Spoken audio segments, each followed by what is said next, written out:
Single Dad 8 from Trash Behind Restaurant, the vlogger filming him, had 20M subscribers, but when the camera stopped rolling, she realized the man she exposed wasn't a beggar. He was about to change the lives of millions, including hers. Before we get into the story, comment below where in the world you are watching from today. The neon sign of Ruby's Diner flickered weakly against the darkening Tennessee sky. Behind the building, where the yellow security light cast long shadows, Eli Turner's hands trembled not just from the cold, but from shame. His breath came out in small, visible puffs as he stood before the industrial dumpster, its metal surface slick with evening frost. He pulled his thin jacket tighter, the worn fabric doing little against the biting wind. The jacket, like everything else he owned, had seen better days. Its threads were fraying at the edges, much like the remnants of his pride. "Just this once," he whispered to himself, though it wasn't the first time he'd said those words this week. Just until something comes through. The sound of cars passing on the nearby street made him flinch.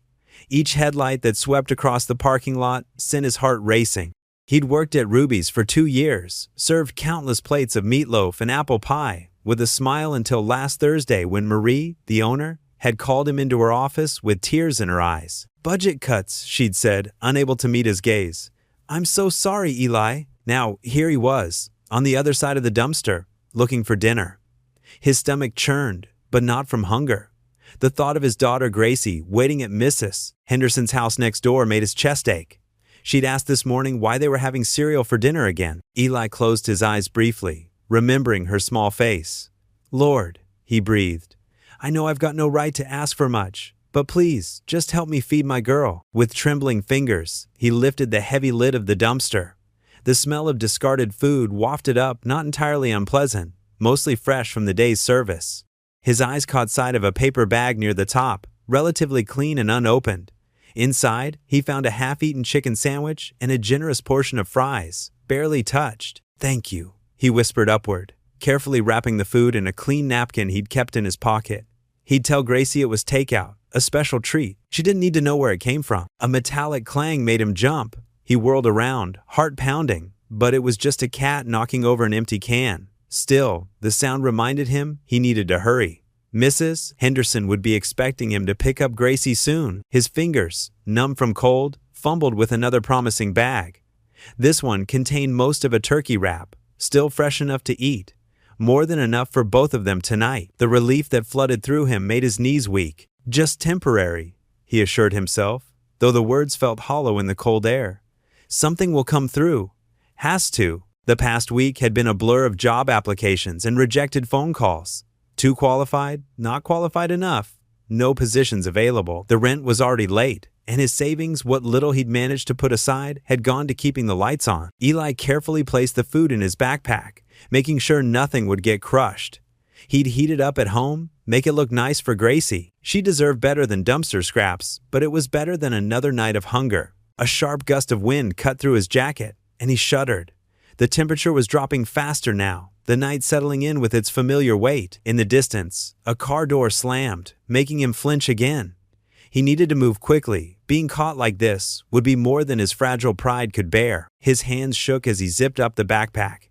The fabric was worn thin, just like everything else in his life seemed to be lately. He remembered how different things were just a year ago. A steady job, a small but comfortable life, dignity intact. Across the parking lot, hidden in the shadows of a parked car, Lena Morales adjusted her camera's focus.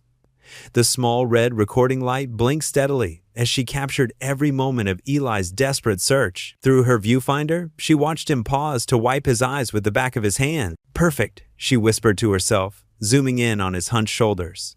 This was exactly the kind of raw, real footage her subscribers craved. She could already see the thumbnail. A father driven to desperation, digging through trash to feed his child. The title would write itself. Eli straightened up, checking his surroundings one last time. His shoulders were tense, his movements quick and nervous like a startled deer. He didn't notice the camera's red light blinking in the darkness. Didn't see Lena crouched behind her car with her lens trained on his every move. The security light cast harsh shadows across his face, highlighting the exhaustion etched into every line.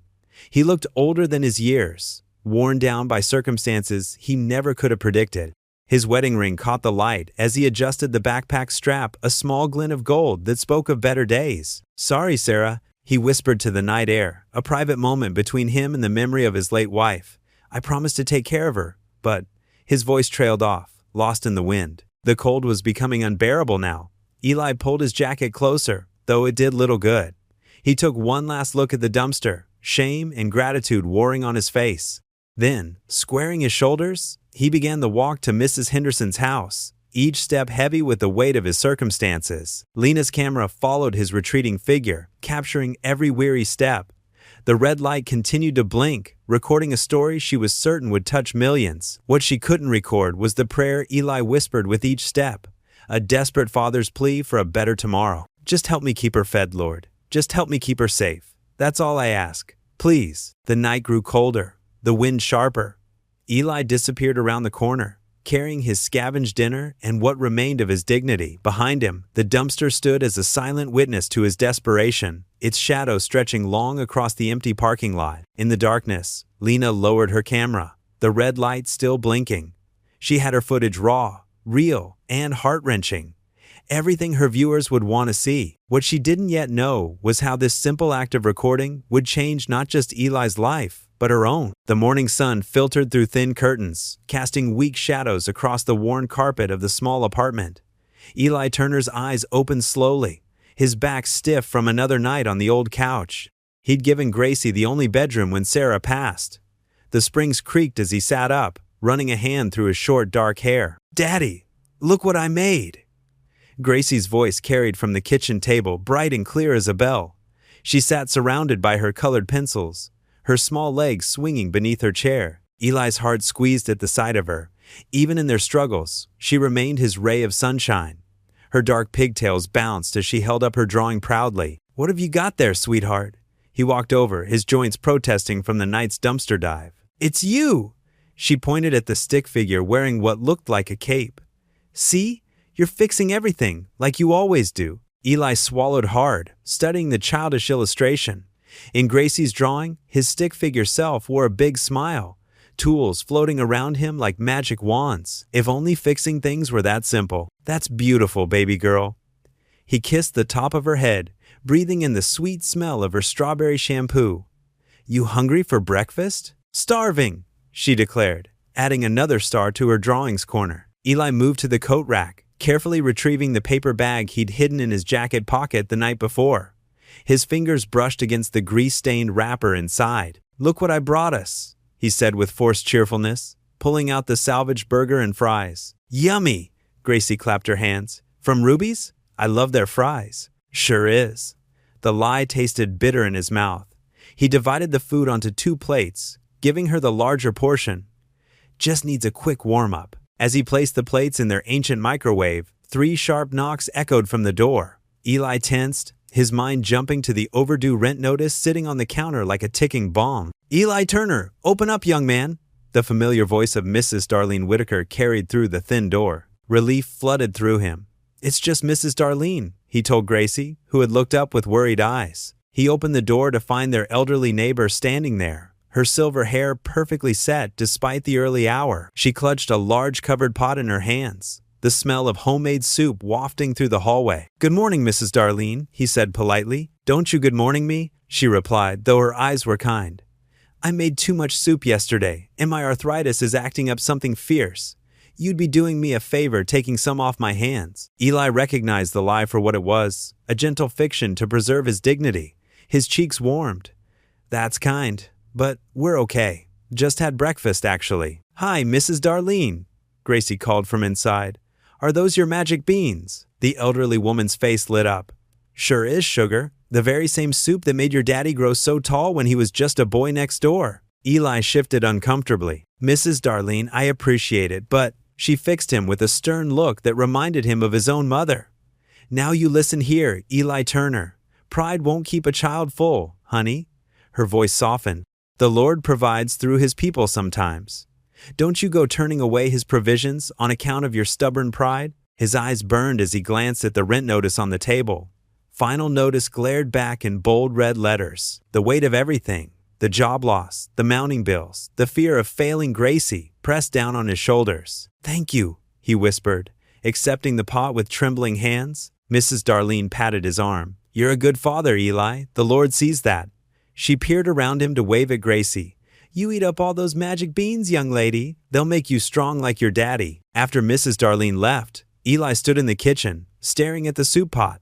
The rich aroma made his stomach growl, reminding him how little he'd eaten lately. Behind him, Gracie hummed while coloring, content in her innocent world where daddy could fix anything. "Time to get ready for school, sweetheart," he called, forcing steadiness into his voice. They went through their morning routine, teeth brushing, hair combing, backpack checking. Eli helped Gracie into her worn but clean coat, zipping it up against the morning chill. "Got your homework?" he asked. "Yep, and I'm gonna show Miss Jenkins my drawing of you." "That's nice, baby."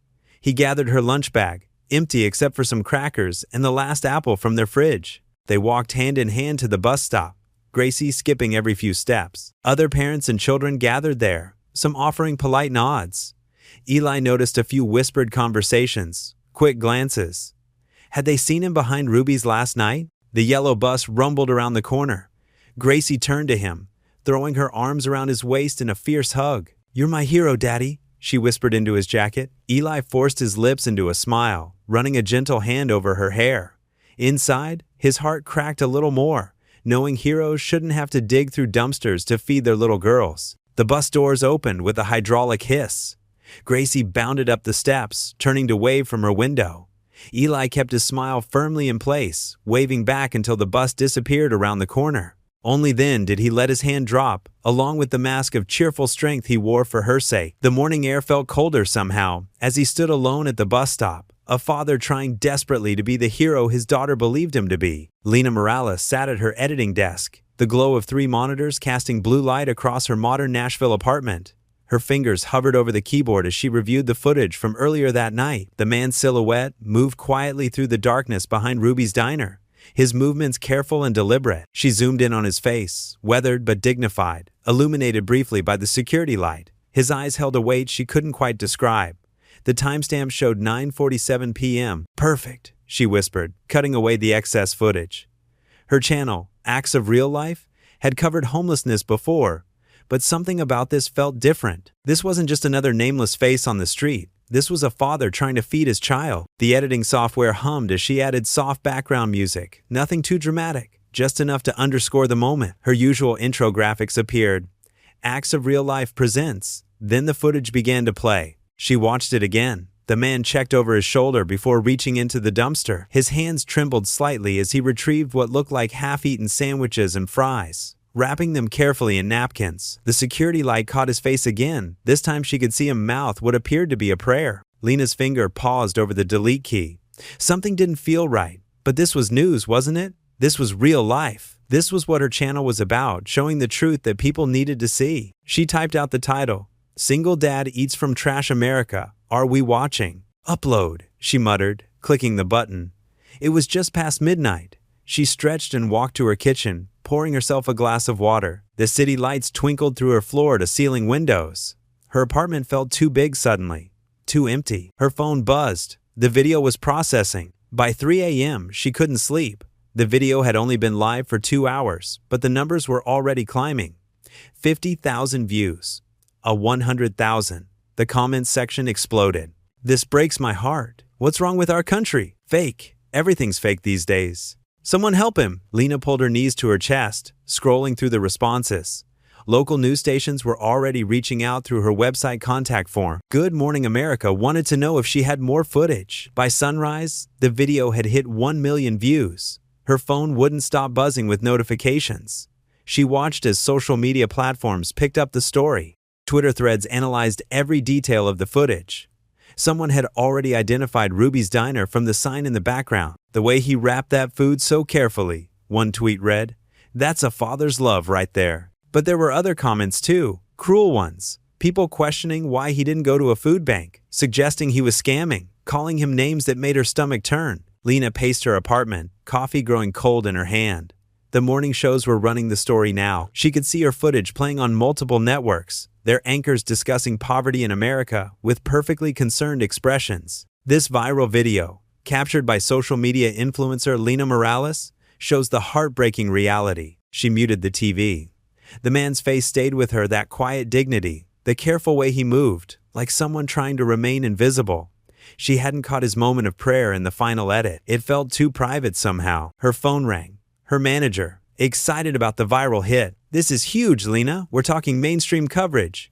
Your subscriber count is exploding. We should do a follow-up piece." "I need to think about it," she interrupted, surprising herself. "Think about it? This is your biggest video yet.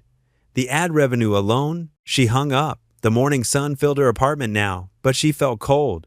Opening her laptop again, she scrolled through more comments. The view count had passed 3 million. A notification popped up. Someone had started a GoFundMe for the Dumpster Dad. Others were trying to identify him, sharing screenshots from the video. His story was spreading like wildfire, spinning beyond her control. "He deserves better than this," she whispered to her empty apartment.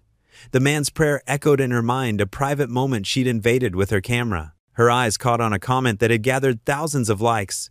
"Someone find this man. He deserves help." Lena felt a lump form in her throat.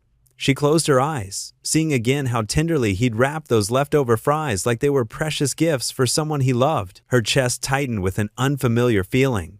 Guilt? Responsibility? She opened her channel's analytics. The video was trending in multiple countries now. 5 million views. Her subscriber count had jumped by hundreds of thousands overnight, but the numbers felt hollow. Taking a deep breath, she grabbed her keys and phone. She had to go back to that town, had to find him. Not for content, not for views, but because that quiet dignity deserved more than becoming just another viral moment. Eli Turner stood in the checkout line at Morton's Grocery, clutching a half-gallon of milk and counting out crumpled dollar bills. The fluorescent lights hummed overhead, casting harsh shadows on the linoleum floor.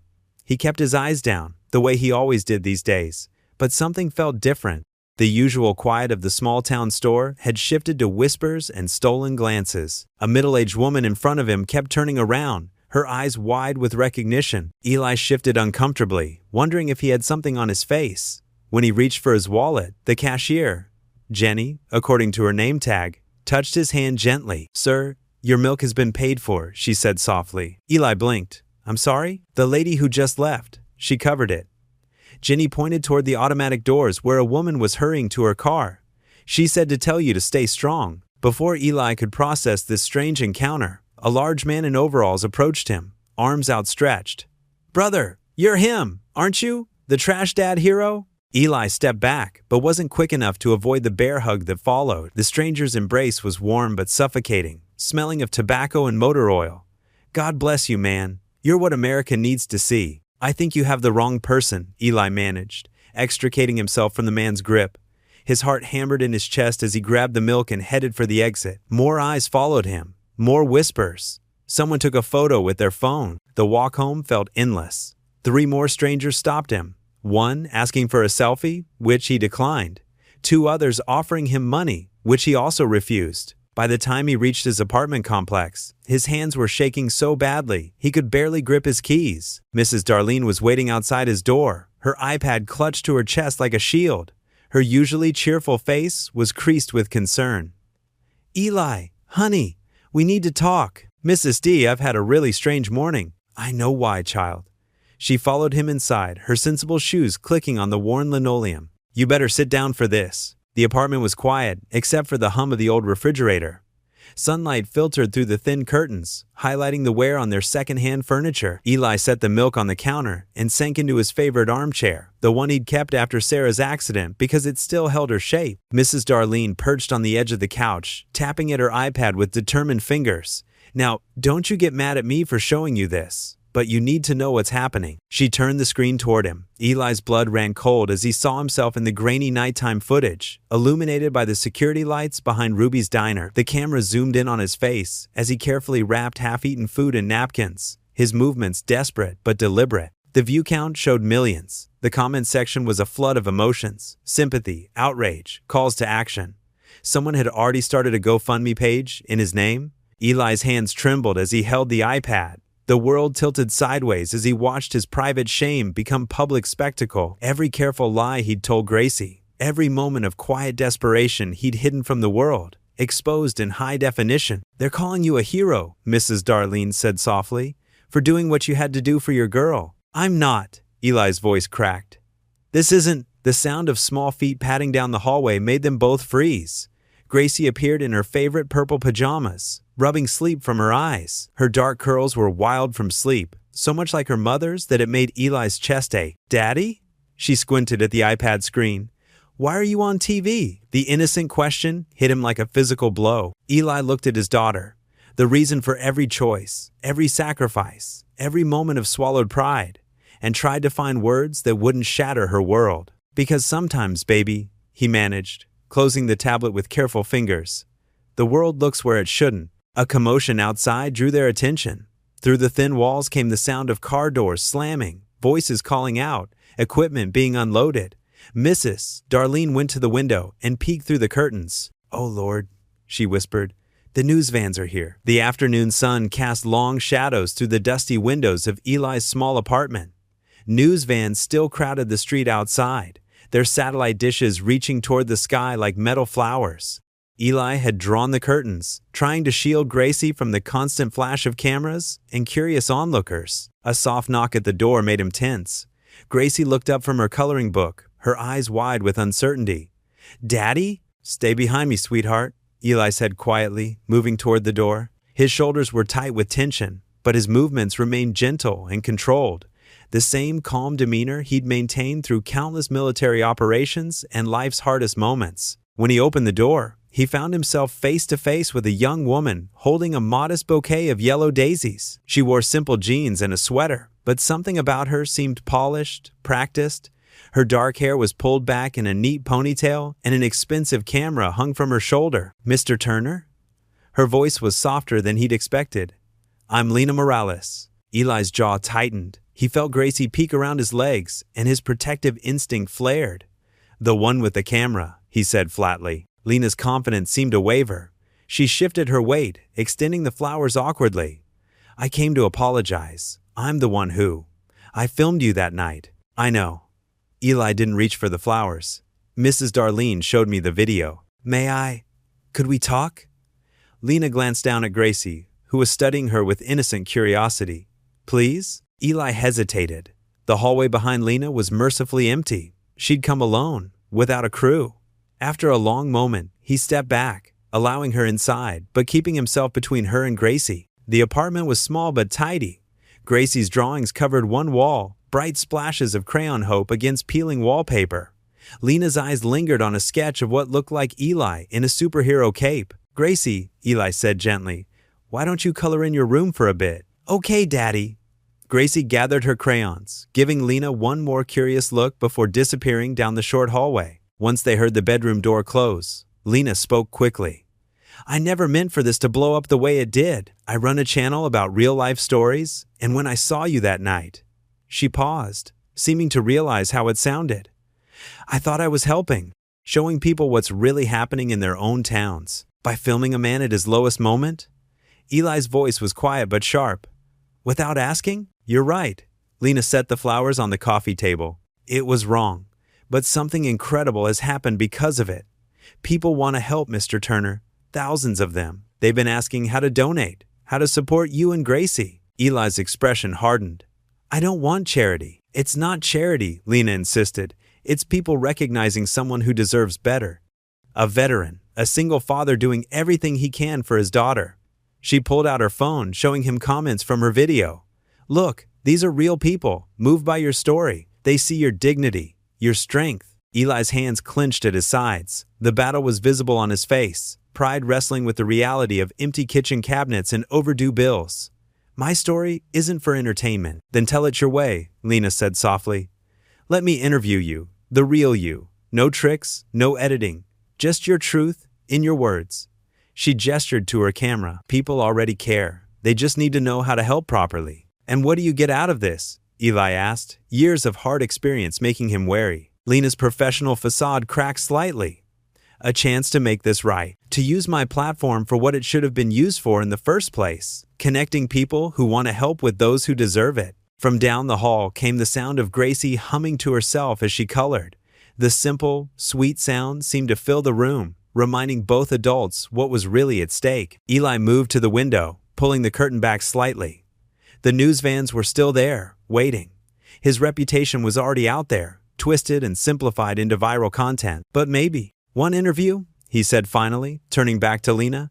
"Honest and straight, No dramatics. Just your story, Lena agreed quickly. However you want to tell it, and if it helps set things right.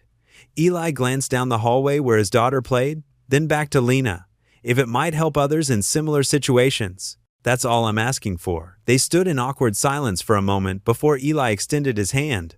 Lena shook it, and her camera's power light blinked red in the dim room. A small, steady pulse, like a heartbeat. Tomorrow? She asked. I can come back when you're ready. Eli nodded, already wondering if he was making the right choice. But the thought of Gracie's future, of maybe finding a way forward that didn't involve dumpster diving or sleepless nights, it had to be worth the risk. Tomorrow, he agreed, and opened the door to let her out. Lena sat in her editing room, her fingers hovering over the keyboard. The raw footage of Eli's interview filled her screen. No fancy effects, no dramatic music, just him, sitting in his modest apartment, speaking from the heart. I never wanted to be famous. Eli's voice came through clear and steady. I just wanted to keep my little girl fed. As she watched, Lena felt the same emotion she'd experienced during the interview. Eli Turner wasn't trying to be inspirational. He simply was. The video went live at noon. By 1 o'clock, it had 100,000 views. By dinner time, 1 million. The comments poured in faster than anyone could read them. This man is everything that's right with America. I'm crying. How can we help? A real father, a real hero. Local news stations picked up the story immediately. Channel 5's evening broadcast led with, America's Dad, the truth behind the viral video. The reporter's voice cracked as she described Eli's journey. 3 years ago, the reporter said, Eli Turner lost his wife Sarah in a tragic car accident. Today, he's showing us all what real strength looks like. The interview revealed everything Eli had tried to hide. How he'd worked 3 part-time jobs until the economy turned. How he'd sold his wedding ring to pay for Gracie's school supplies. How he still volunteered at the veterans shelter despite barely having enough for himself. Sarah always said faith wasn't about having everything. Eli had told Lena during the interview, his eyes distant but clear. It's about having enough to share even when you think you don't. A GoFundMe page appeared. Then another. And another. Within hours, the total crossed $50,000. By nightfall, it reached 6 figures. Ruby's Diner changed their sign to read, Welcome home, Eli. The owner, Tom Martinez, hadn't slept well since laying Eli off. Now he had a chance to make it right. The morning shift is yours, Tom told Eli, his voice gruff with emotion. Full benefits this time. Should have done this long ago. Eli tried to protest, but Tom wouldn't hear it. You're good for business, he said with a wink. And good for the soul. Lena found herself driving back to the small town almost daily. She told herself it was for follow-up footage, but the truth was simpler. Something about Eli and Gracie's quiet faith touched a part of her she thought she'd lost. Miss Camera, Gracie would call out whenever she arrived, running to hug her legs. Did you bring your magic box today? Sure did, sweetie, Lena would answer. Though more often than not, the camera stayed in her bag. Instead, she found herself sitting at their small kitchen table, sharing meals and stories. She watched Eli teach Gracie to say grace before dinner, his worn hands holding his daughter's tiny ones. She saw him help Mrs. Darlene with her groceries. Even when he was bone-tired from his shift, she witnessed his quiet thank you notes to every donor, no matter how small the amount. Why do you write to all of them? Lena asked one evening, watching him address another envelope. Because kindness deserves kindness back, he said simply. That's what Sarah would have done. The transformation of their lives happened gradually but surely. The overdue bills disappeared one by one. Gracie got new shoes. The apartment's broken heater was finally fixed. But Eli didn't change. He still drove his old truck, still wore his worn jacket, still helped at the shelter. The only difference was the smile that came easier now, the worry lines that softened around his eyes. One evening, after a long shift at the diner, Eli found Gracie drawing at the kitchen table. The picture showed 3 figures, a tall one labeled Daddy, a small one labeled Me, and a middle one with what looked like a camera, labeled Miss Lena. That's beautiful, sweetheart, he said, his heart catching at the sight. Do you think Mommy would like Miss Lena? Gracie asked suddenly, looking up with those eyes so like her mother's. Eli paused, caught off guard by the question. I think, he said carefully, your mommy would like anyone who makes you smile like that. That night, after reading Gracie her bedtime story, a new book, donated by a kind stranger, Eli knelt beside her bed. The moonlight filtered through the window, casting a soft glow on his daughter's peaceful face. Maybe things are turning around, baby girl. he whispered, tucking her favorite blanket around her shoulders. Gracie's eyes fluttered open briefly, and she murmured sleepily, "God's fixing it, Daddy." The morning sun filtered through the threadbare curtains of Eli's small apartment, casting warm patches on the worn carpet. He sat at the kitchen table, sorting through bills and letters, while Gracie hummed softly, coloring at the coffee table. The past week had been surreal, strangers stopping him on the street to offer help, the diner giving him his job back, and donations appearing in a GoFundMe account Lena had set up. A white envelope caught his eye, the formal letterhead making his stomach tighten. As he read the first few lines, his hands began to shake. The legal language was dense, but the message was clear. His in-laws wanted custody of Gracie. "Daddy?" Gracie looked up from her coloring book, her brown eyes curious. "Are you okay?" Eli quickly folded the letter, forcing a smile. "Just fine, sweetheart. Keep coloring that picture's looking beautiful." He stepped onto the small balcony, pulling his phone from his pocket with trembling fingers. Lena answered on the second ring. "Eli, what's wrong?" Her voice was warm with concern. "They want to take her." His voice cracked. "Sarah's parents, they've hired a lawyer. They're saying I can't provide for her." "I'm coming over," Lena said without hesitation. "Don't do anything. Just wait for me." 20 minutes later, Lena arrived, her dark hair windblown and her face flushed from rushing. Mrs. Darlene appeared moments after, as if summoned by some neighborhood distress signal. The elderly woman took one look at Eli's face and went straight to the kitchen to make tea. They gathered around the kitchen table while Gracie continued coloring, oblivious to the adults' tension. Lena read the letter carefully, her journalist's eyes scanning every detail. "They're citing the viral video as evidence," she said, her voice tight with guilt.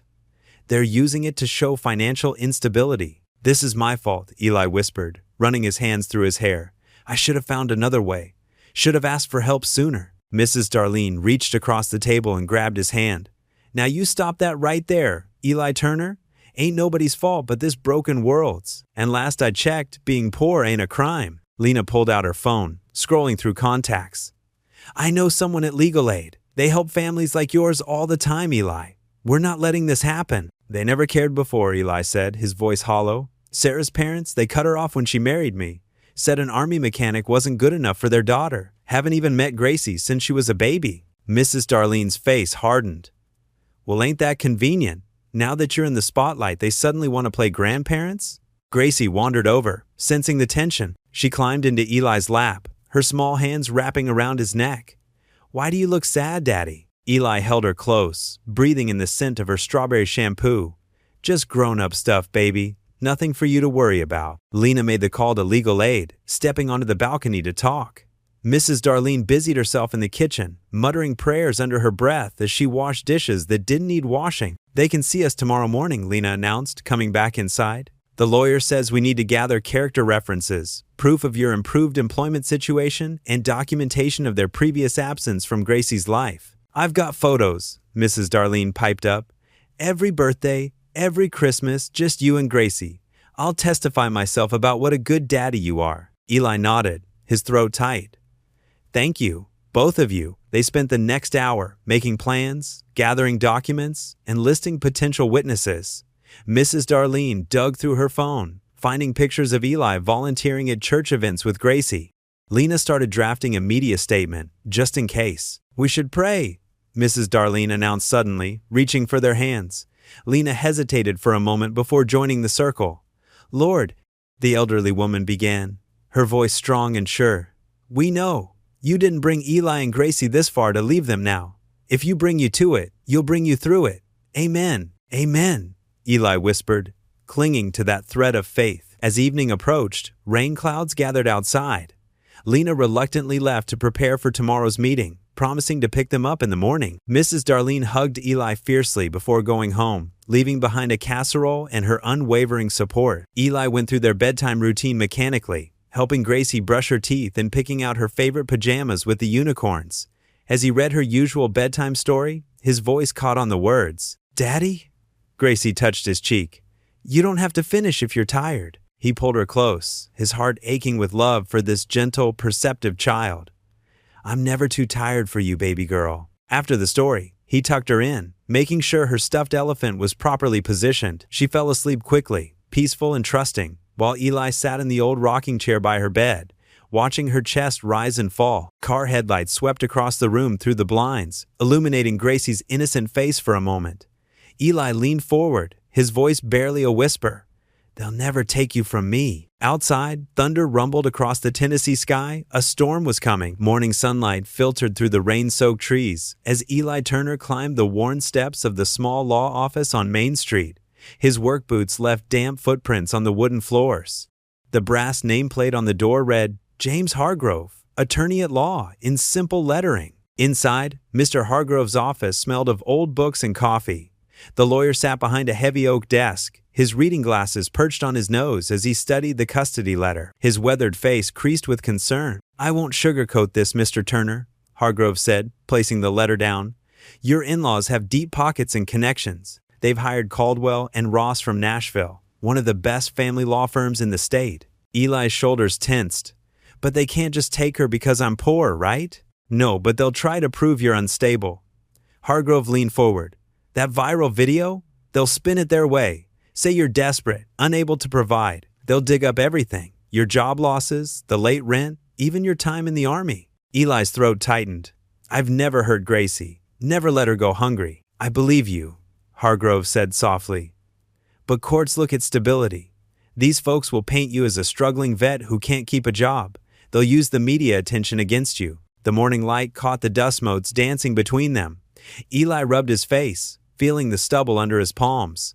"What can we do?" "Document everything. Show you're a good father. Keep receipts, take photos, maintain a diary of your daily routine with Gracie." Hargrove paused. "And maybe consider using that media attention to your advantage." As if on cue, a gentle knock came at the door. Lena Morales stood there, her camera bag slung over her shoulder. She'd been waiting in the lobby, having driven Eli to the appointment. "Sorry to interrupt," she said, "but I might have an idea." Hargrove gestured for her to enter. "Miss Morales, your video started all this, and maybe another video can help fix it," she said, sitting beside Eli. "What if we showed people who Eli really is? Not just a few minutes behind a diner, but his whole story?" Eli shifted uncomfortably. "Like what?" "A mini documentary series. 3 or 4 short episodes showing your daily life with Gracie. You working, helping with homework, making dinner together." Lena's eyes lit up. "Real moments that prove what an amazing father you are." "The court might not care about YouTube videos," Hargrove warned. "But public opinion matters," Lena countered. "If we can show everyone the truth, it'll be harder for them to paint Eli as unfit." Hargrove considered this, tapping his pen against the desk. "She has a point. The grandparents want to try this in the court of public opinion? We can meet them there." Eli stared at his calloused hands. "I don't know, putting Gracie in the spotlight more." "We'll be careful," Lena assured him. "No exploitation, no dramatic music or fancy editing. Just honest moments of a father and daughter. We'll let the truth speak for itself." Hargrove nodded slowly. "It could help. Shows you're willing to be transparent, nothing to hide." Eli thought about Gracie's smile that morning as she showed him her math homework, about their nightly prayers and weekend pancake traditions, about all the small moments that made their life together precious, even when times were hard. "Okay," he said finally, "but we do this right. No staging things, no scripts." "Of course," Lena agreed quickly. "Just real life." They spent the next few hours planning. Hargrove made notes while Lena outlined her ideas. They would film Eli at work, showing his determination to provide. Capture homework time, where he patiently helped Gracie with multiplication tables. Document their volunteer work at the veteran shelter, proving their connection to the community. That afternoon, they began filming. Lena's camera followed Eli as he fixed Mrs. Darlene's leaky faucet, his hands steady and sure with the wrench. She captured him, helping Gracie practice spelling words at the kitchen table, their heads bent together over her notebook. The camera caught small, precious moments. Eli tucking a flower behind Gracie's ear at the park, their shared laugh when he burned the edges of their grilled cheese sandwiches, the way he always kissed her forehead before she boarded the school bus. As evening fell, Eli sat alone on his small front porch, watching lightning bugs dance in the yard. The air was heavy with the lingering scent of rain. He heard footsteps and turned to see Lena approaching, her camera safely packed away. "Thank you," he said quietly as she settled into the chair beside him, "for believing in me when you didn't have to." Lena's smile was gentle in the growing darkness. "Maybe we both needed something real." They sat in comfortable silence, watching the stars emerge, one by one, above the Tennessee trees. The morning sun cast long shadows across Ruby's diner as Eli arrived for his morning shift. He paused at the entrance, noticing something different. A mason jar sat by the register, already half full of dollar bills and change. A handwritten sign read, "Help our Eli, every penny counts." His throat tight. Sarah, the morning waitress, rushed over and hugged him before he could protest. "Don't you dare say no," she said, wiping her eyes. "We're family here." Throughout the morning, customers kept adding to the jar. Some left extra tips with notes saying, "For Gracie." Others simply squeezed his shoulder as they passed, their eyes full of understanding. Eli struggled to keep his composure as he worked, overwhelmed by the kindness. Around noon, 3 men in veteran caps walked in. They sat in his section, ordered coffee, and waited until he had a moment. The oldest one, wearing a Vietnam veteran's cap, spoke first. "Turner," he said gruffly. "I'm Bill Jenkins from the VFW Post. These are Mike and Dave. We heard about your situation." Eli's hands trembled slightly as he refilled their cups. "Sir, I appreciate it, but..." "No buts, son. We take care of our own." Bill pulled out a business card. "My daughter's a family court lawyer. She wants to help, pro bono." Mike, wearing a Desert Storm cap, added, "My wife's got boxes of clothes from our granddaughter, Gracie's size. They're yours if you want them." Eli had to turn away for a moment, pretending to wipe down the counter. When he faced them again, his eyes were red, but his voice was steady. "Thank you," he managed. Throughout the day, more veterans came. Some ordered food, others just stopped to shake his hand. Each one had something to offer: legal advice, job leads, or simply their support. Word had spread through the veteran community like wildfire. Lena captured it all from a corner booth, her camera running quietly.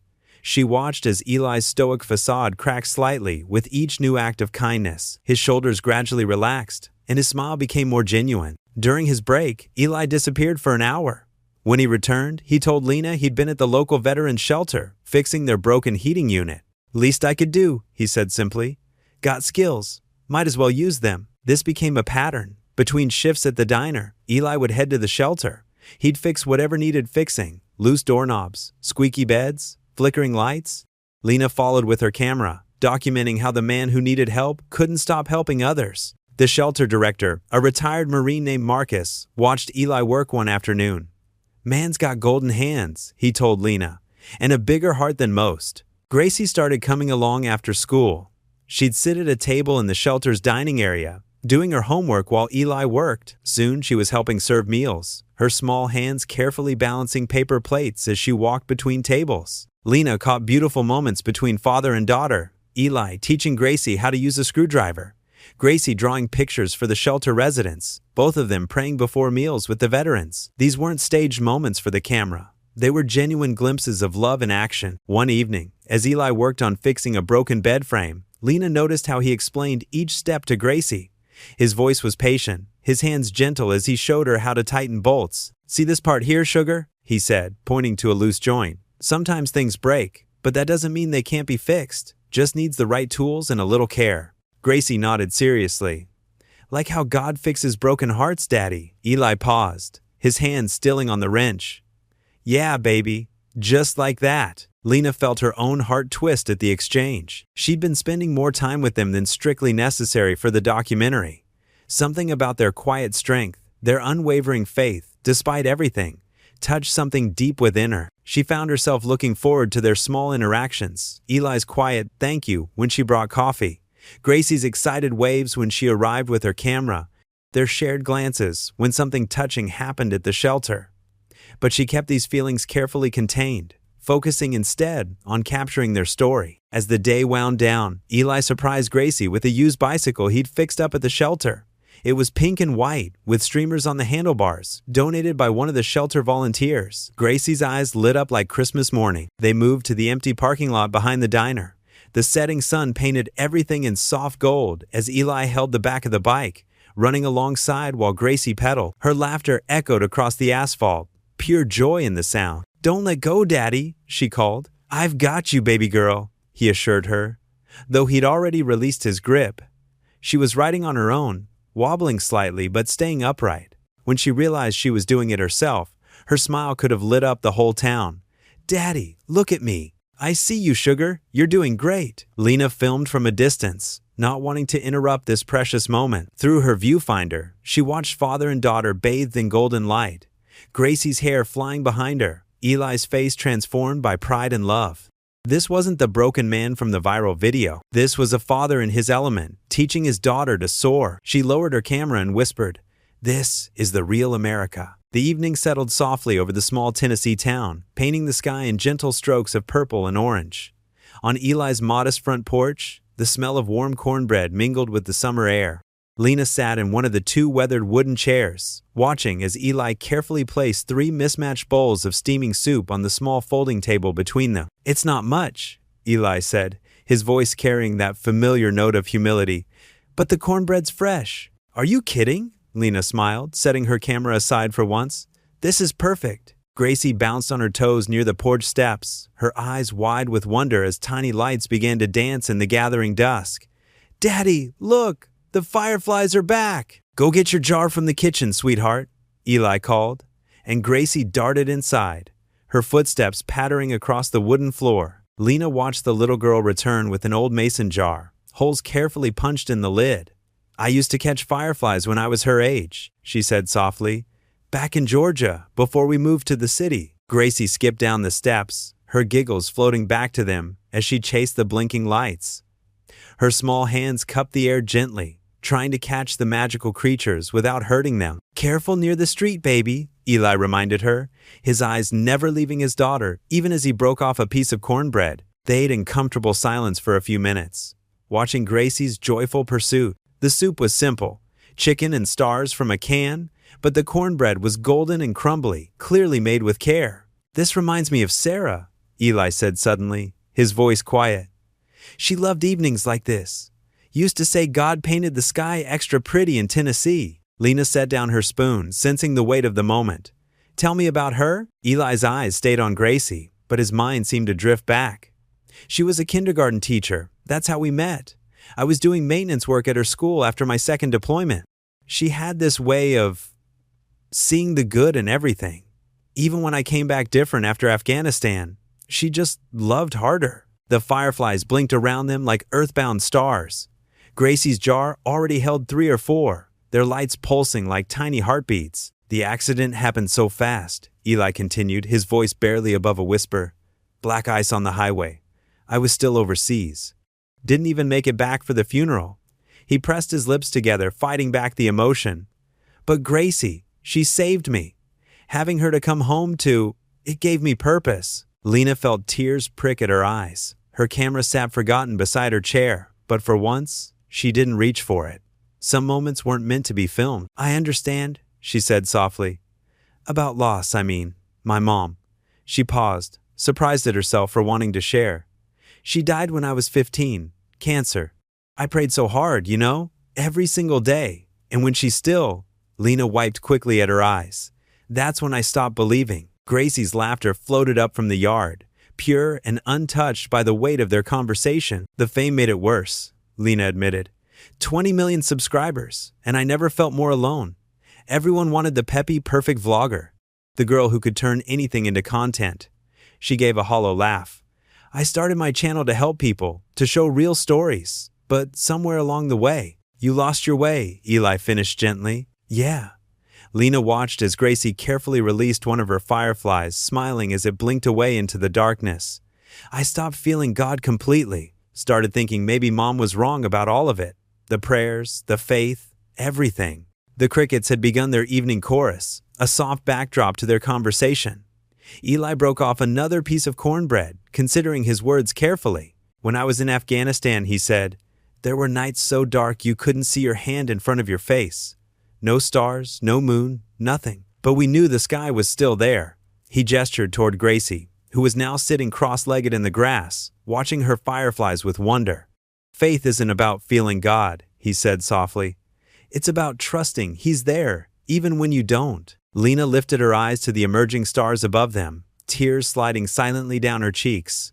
The truth of his words settled deep in her heart, touching a place that had been closed off for so long. The morning sun filtered through the courthouse's tall windows, casting long shadows across the polished floor. Eli Turner stood in the hallway, adjusting his navy blue tie with trembling fingers. The suit he wore, his only one, felt tight around his shoulders, a reminder of the years since he'd last needed it at Sarah's funeral. "Here, let me help," Lena said softly, stepping forward to straighten his tie. Her usual camera was absent today, replaced by a quiet determination in her eyes. "Remember what Mr. Hargrove said, just be yourself." Eli nodded, his throat too tight for words. Down the hall, he could see reporters gathering, their cameras and microphones ready like weapons. The sight made his stomach churn. Mrs. Darlene appeared, holding Gracie's hand. The little girl wore her Sunday best, a pink dress with white flowers that their elderly neighbor had helped iron that morning. "Daddy!" she called out, running to hug him. Eli knelt down, wrapping his arms around his daughter. The familiar scent of her strawberry shampoo steadied his nerves. "Hey, princess," he whispered. "Remember what we talked about? You just need to sit quietly with Mrs. Darlene, okay?" Gracie nodded solemnly. "I brought my special picture," she said, clutching her folded drawing. "Can the judge see it? Mr. Hargrove will show it if he thinks it helps," Eli assured her, forcing a smile. The courthouse doors opened, and people began filing in. The room was packed: local residents, veterans from the shelter, and what seemed like every reporter in Tennessee. Camera flashes popped like lightning, making Eli wince. Then he saw them: Sarah's parents, looking exactly as he remembered.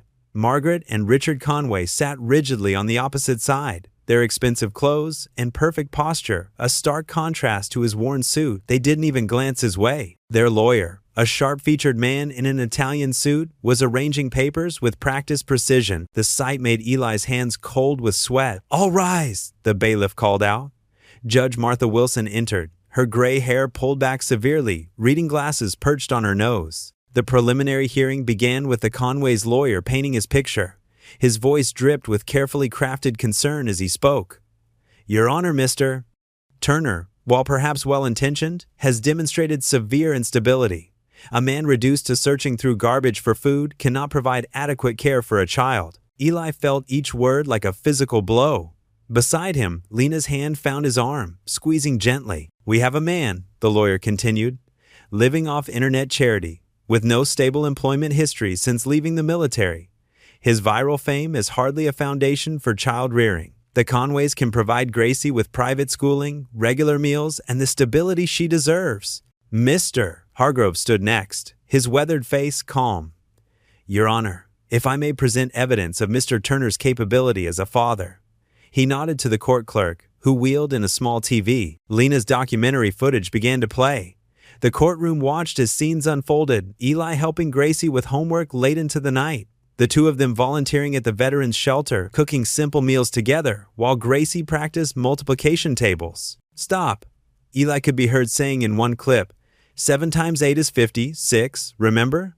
Like the cards we made? Gracie's giggle echoed through the speakers as she corrected herself. More clips played Eli fixing a neighbor's fence in exchange for used school supplies, teaching Gracie to ride her bike in the parking lot, praying with her before bedtime. Each moment captured the quiet dignity of their love. "Furthermore," Mr. Hargrove said, producing a folder, "I have statements from teachers, neighbors, and local business owners attesting to Mr.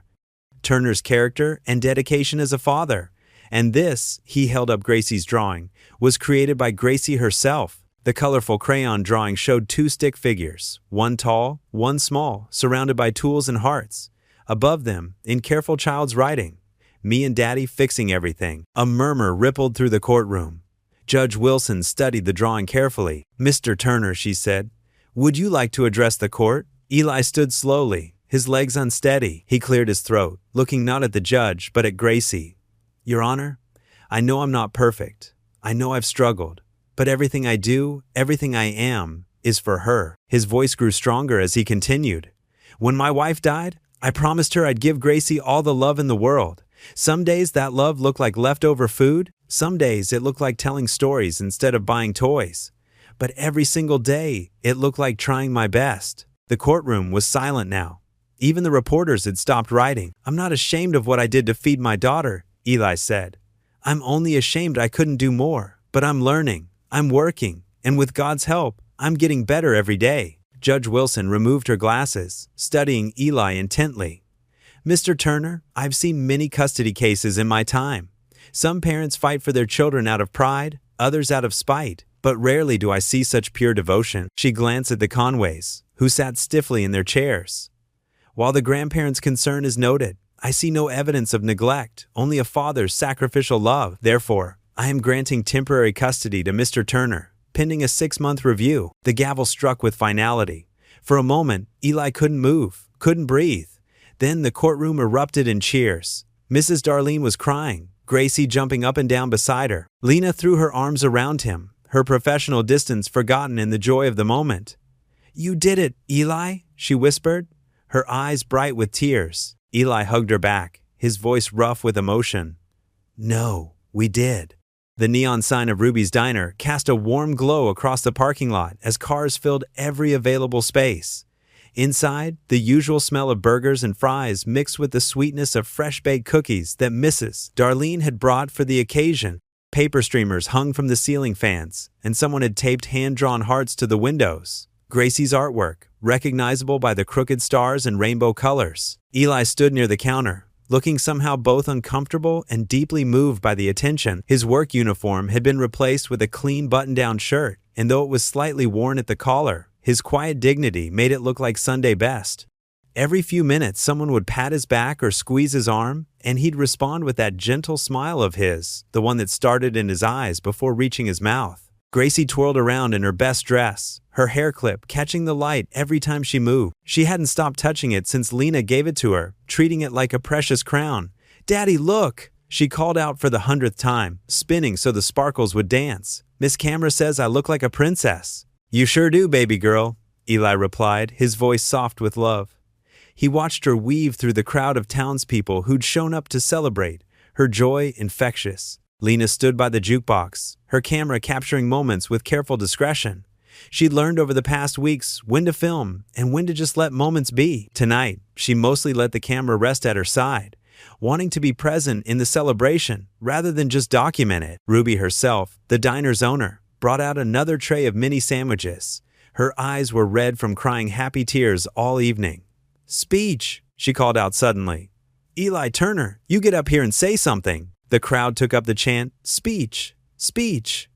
Their voices filled the small diner with warmth and encouragement. Eli shook his head at first, but Gracie grabbed his hand and pulled him toward the counter.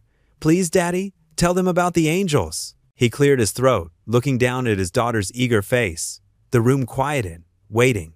Mrs. Darlene reached over and squeezed his shoulder, giving him courage. "I'm not much for speeches," he began, his voice quiet but steady. "And I'm sure not used to standing in front of folks like this." He paused, gathering his thoughts.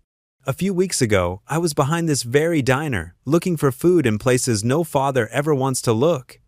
His words carried no shame now, just honest truth. "I thought God had forgotten about me and my little girl." Gracie wrapped her arms around his waist, and he placed a gentle hand on her head, careful not to disturb her precious hair clip. "But maybe," he continued, "he was just waiting for me to open the door again. See, sometimes help comes from places you'd never expect." His eyes met Lena's across the room. "Sometimes it comes through a camera lens that shows you your own truth. Sometimes it comes through neighbors who bring soup." He nodded at Mrs. Darlene, who dabbed at her eyes with a tissue. "Sometimes it comes through a whole town deciding that one little family matters enough to fight for." People nodded, several wiping away tears. Ruby hadn't stopped crying since he started speaking. "My wife," his voice caught slightly, but he pressed on. "Sarah used to say that faith isn't about seeing the whole staircase, just taking that first step. I took that step behind this diner, though I didn't know it at the time. And you all, you've been the handrail holding me up every step since." The crowd broke into applause, but Eli raised his hand slightly. "Just one more thing," he said. "To everyone here who donated, who prayed, who showed up in court today, thank you doesn't seem enough, but it's what I have to give, along with a promise to pay it forward every chance I get." The applause this time was thunderous in the small space. Several veterans in the corner stood at attention, offering silent salutes. Ruby rushed forward to hug him, nearly knocking over a tray of cookies in the process. As the crowd moved toward the food tables, someone put a quarter in the jukebox. A slow country song filled the diner, its gentle rhythm matching the peaceful atmosphere of the evening. Gracie tugged at her father's sleeve. "Dance with me, Daddy, like we used to with Mommy." Eli's eyes softened at the memory. He took his daughter's small hand and led her to an open space near the windows. She stood on his feet, just like she used to when she was smaller, and he began to move in slow circles. Lena lifted her camera, capturing the tender moment. Through her lens, she watched Eli whisper something that made Gracie giggle. The sparkly hair clip caught the light, creating tiny rainbows on the wall behind them. Other couples joined the dance floor. Mrs. Darlene with one of the veteran regulars, Ruby with her husband, but Lena kept her focus on father and daughter. The neon sign outside painted everything in a soft pink glow. Through the windows, the stars were just becoming visible in the darkening sky. Inside, the diner hummed with conversation, laughter, and music. For this one perfect moment, all the shadows had retreated, leaving only light and hope and love. Gracie's head rested against her father's chest as they danced, her eyes closed in complete trust and contentment. Eli's face showed a piece that had been missing for so long, the piece of a man who had walked through fire and found himself surrounded by angels on the other side. Lena's phone buzzed with notifications before dawn. She grabbed it, squinting at the screen through sleepy eyes, then bolted upright. Her heart sank as she scrolled through an endless stream of hostile tweets and messages. Fraud alert. America's favorite homeless vet isn't even a veteran. Number Eli Turner lied. The tweet had thousands of shares already. Below it, someone had posted blurry photos claiming to show inconsistencies in Eli's service record. Lena's hands trembled as she dialed Eli's number, but it went straight to voicemail. She threw on clothes and rushed to her laptop. The comment section of her latest video about Eli had exploded overnight. Hateful messages filled the screen. Can't believe we all fell for this scam. Another fake story for views. Shame on you, Lena. He probably wasn't even homeless, just acting for the camera. Lena's email inbox dinged. 3 major sponsors had already pulled their support from her channel. Their carefully worded messages all contained the same sentiment. They couldn't risk being associated with potential fraud. Her phone rang. It was Jerry, the diner owner. Lena, have you seen what's happening? His voice was strained. I've got reporters calling nonstop. My regulars are threatening to boycott if I keep Eli on staff. Jerry, please, Lena pleaded. These are just baseless accusations. We can't let... I'm sorry, he cut her off. I had to let him go this morning. I can't afford the bad press. My business won't survive it. Lena's throat tightened. She'd brought this spotlight on Eli, and now it was burning him. She posted a passionate defense of him on Twitter, sharing what she knew of his character and integrity. Within minutes, the replies were vicious. Of course you're defending him. You made money off his lies. Lena Morales exposed as a fraud enabler. Both of them played us for fools. Her phone buzzed again. This time, it was Mrs. Darlene. Honey, there are news vans outside Eli's apartment. The elderly woman's voice quivered. He won't answer his door. I can hear Gracie crying inside. Lena grabbed her keys and raced to her car. The morning traffic crawled as her mind spun with guilt and worry. She'd wanted to help Eli, to show the world his quiet strength. Instead, she'd made him a target. When she reached Eli's street, cameras and microphones greeted her. Reporters swarmed her car. Lena Morales, did you know Eli Turner was lying? Was this all staged for views? How do you respond to allegations that you exploited a fake story? She pushed through them, ignoring their questions. Mrs. Darlene met her at the building entrance, wringing her hands. They've been here since sunrise, she whispered. Poor Gracie was too scared to go to school. Lena knocked softly on Eli's door. It's me, she called. After a long pause, she heard the lock click. The apartment was dark, blinds drawn against the chaos outside. Gracie sat at the kitchen table, coloring with shaking hands. Eli stood by the window, his back rigid with tension. His phone lay face down on the counter, probably filled with missed calls and messages. I'm so sorry, Lena started, but Eli shook his head. Not your fault, he said quietly. Should have known it was too good to be true. His voice carried no anger, just a deep weariness that broke Lena's heart. On the table lay his termination notice from the diner. Next to it, an email from his lawyer warning that this scandal could affect the custody case. Lena pulled out her phone, ready to fight back, but Eli gently pushed it down. Don't, he said. They'll just twist your words too. Outside, they could hear reporters calling questions through the windows. Gracie flinched at each raised voice, her crayon moving in nervous circles. We'll fix this, Lena insisted. I'll find your service records, prove them wrong. They don't want proof, Eli interrupted softly. They wanted a story about hope, and now they want one about lies. Truth doesn't sell as well as scandal. He walked to his bedroom and returned with something in his hand. His old military dog tags, the metal worn smooth from years of handling. The sight of them made Lena's chest ache. Here was the proof, simple and solid, of his service and sacrifice. Yet social media had already decided he was guilty. Eli sank into a chair, the tags dangling from his fingers. The morning light caught the engraved letters of his name and service number. Outside, another news van pulled up, its satellite dish reaching toward the sky like an accusing finger. "They believed everything," he whispered, his voice rough with pain as he stared at his military tags. "Everything, except the truth." Gracie looked up from her coloring, her young face pinched with worry. "Are we in trouble again, Daddy?" Eli sat there in the growing darkness, silent, unable to answer his daughter's simple question. The morning sun cast long shadows through the apartment windows. As Eli Turner stared at the bright pink paper taped to his front door, his hands trembled as he read the eviction notice, each word hitting him like a physical blow. 30 days to leave. The landlord's scrawled note at the bottom explained that other tenants were threatening to move out because of all the media circus and unwanted attention. Eli pressed his forehead against the cool metal door, trying to steady his breathing. Behind him, he heard the soft padding of Mrs. Darlene's slippers on the walkway. "Oh, honey," she said, her voice cracking. "I just saw Mr. Peterson putting that up." She reached for his arm, her weathered hand gentle but firm. "You and Gracie can stay with me. I've got that spare room just gathering dust." Eli turned to face his elderly neighbor, seeing the tears welling in her kind eyes. "I can't do that to you, Mrs. D. You've already done too much." "Nonsense," she insisted, dabbing at her eyes with the corner of her cardigan. "The Lord puts us in each other's paths for a reason." But Eli was already shaking his head. "The media would just follow us there. They'd be camped outside your door next. I won't bring that chaos into your life." Inside the apartment, Gracie was still sleeping, unaware of how their world was crumbling again. Eli's gaze fell on the small jewelry box on his dresser, the last thing of real value they owned. His wife's heart-shaped locket lay inside, the gold still gleaming despite the years. Sarah had worn it every day until the accident. With heavy steps, he retrieved the box and slipped it into his pocket. The weight of it felt like an anchor against his hip as he made his way to the local pawn shop. The bell above the door chimed as he entered.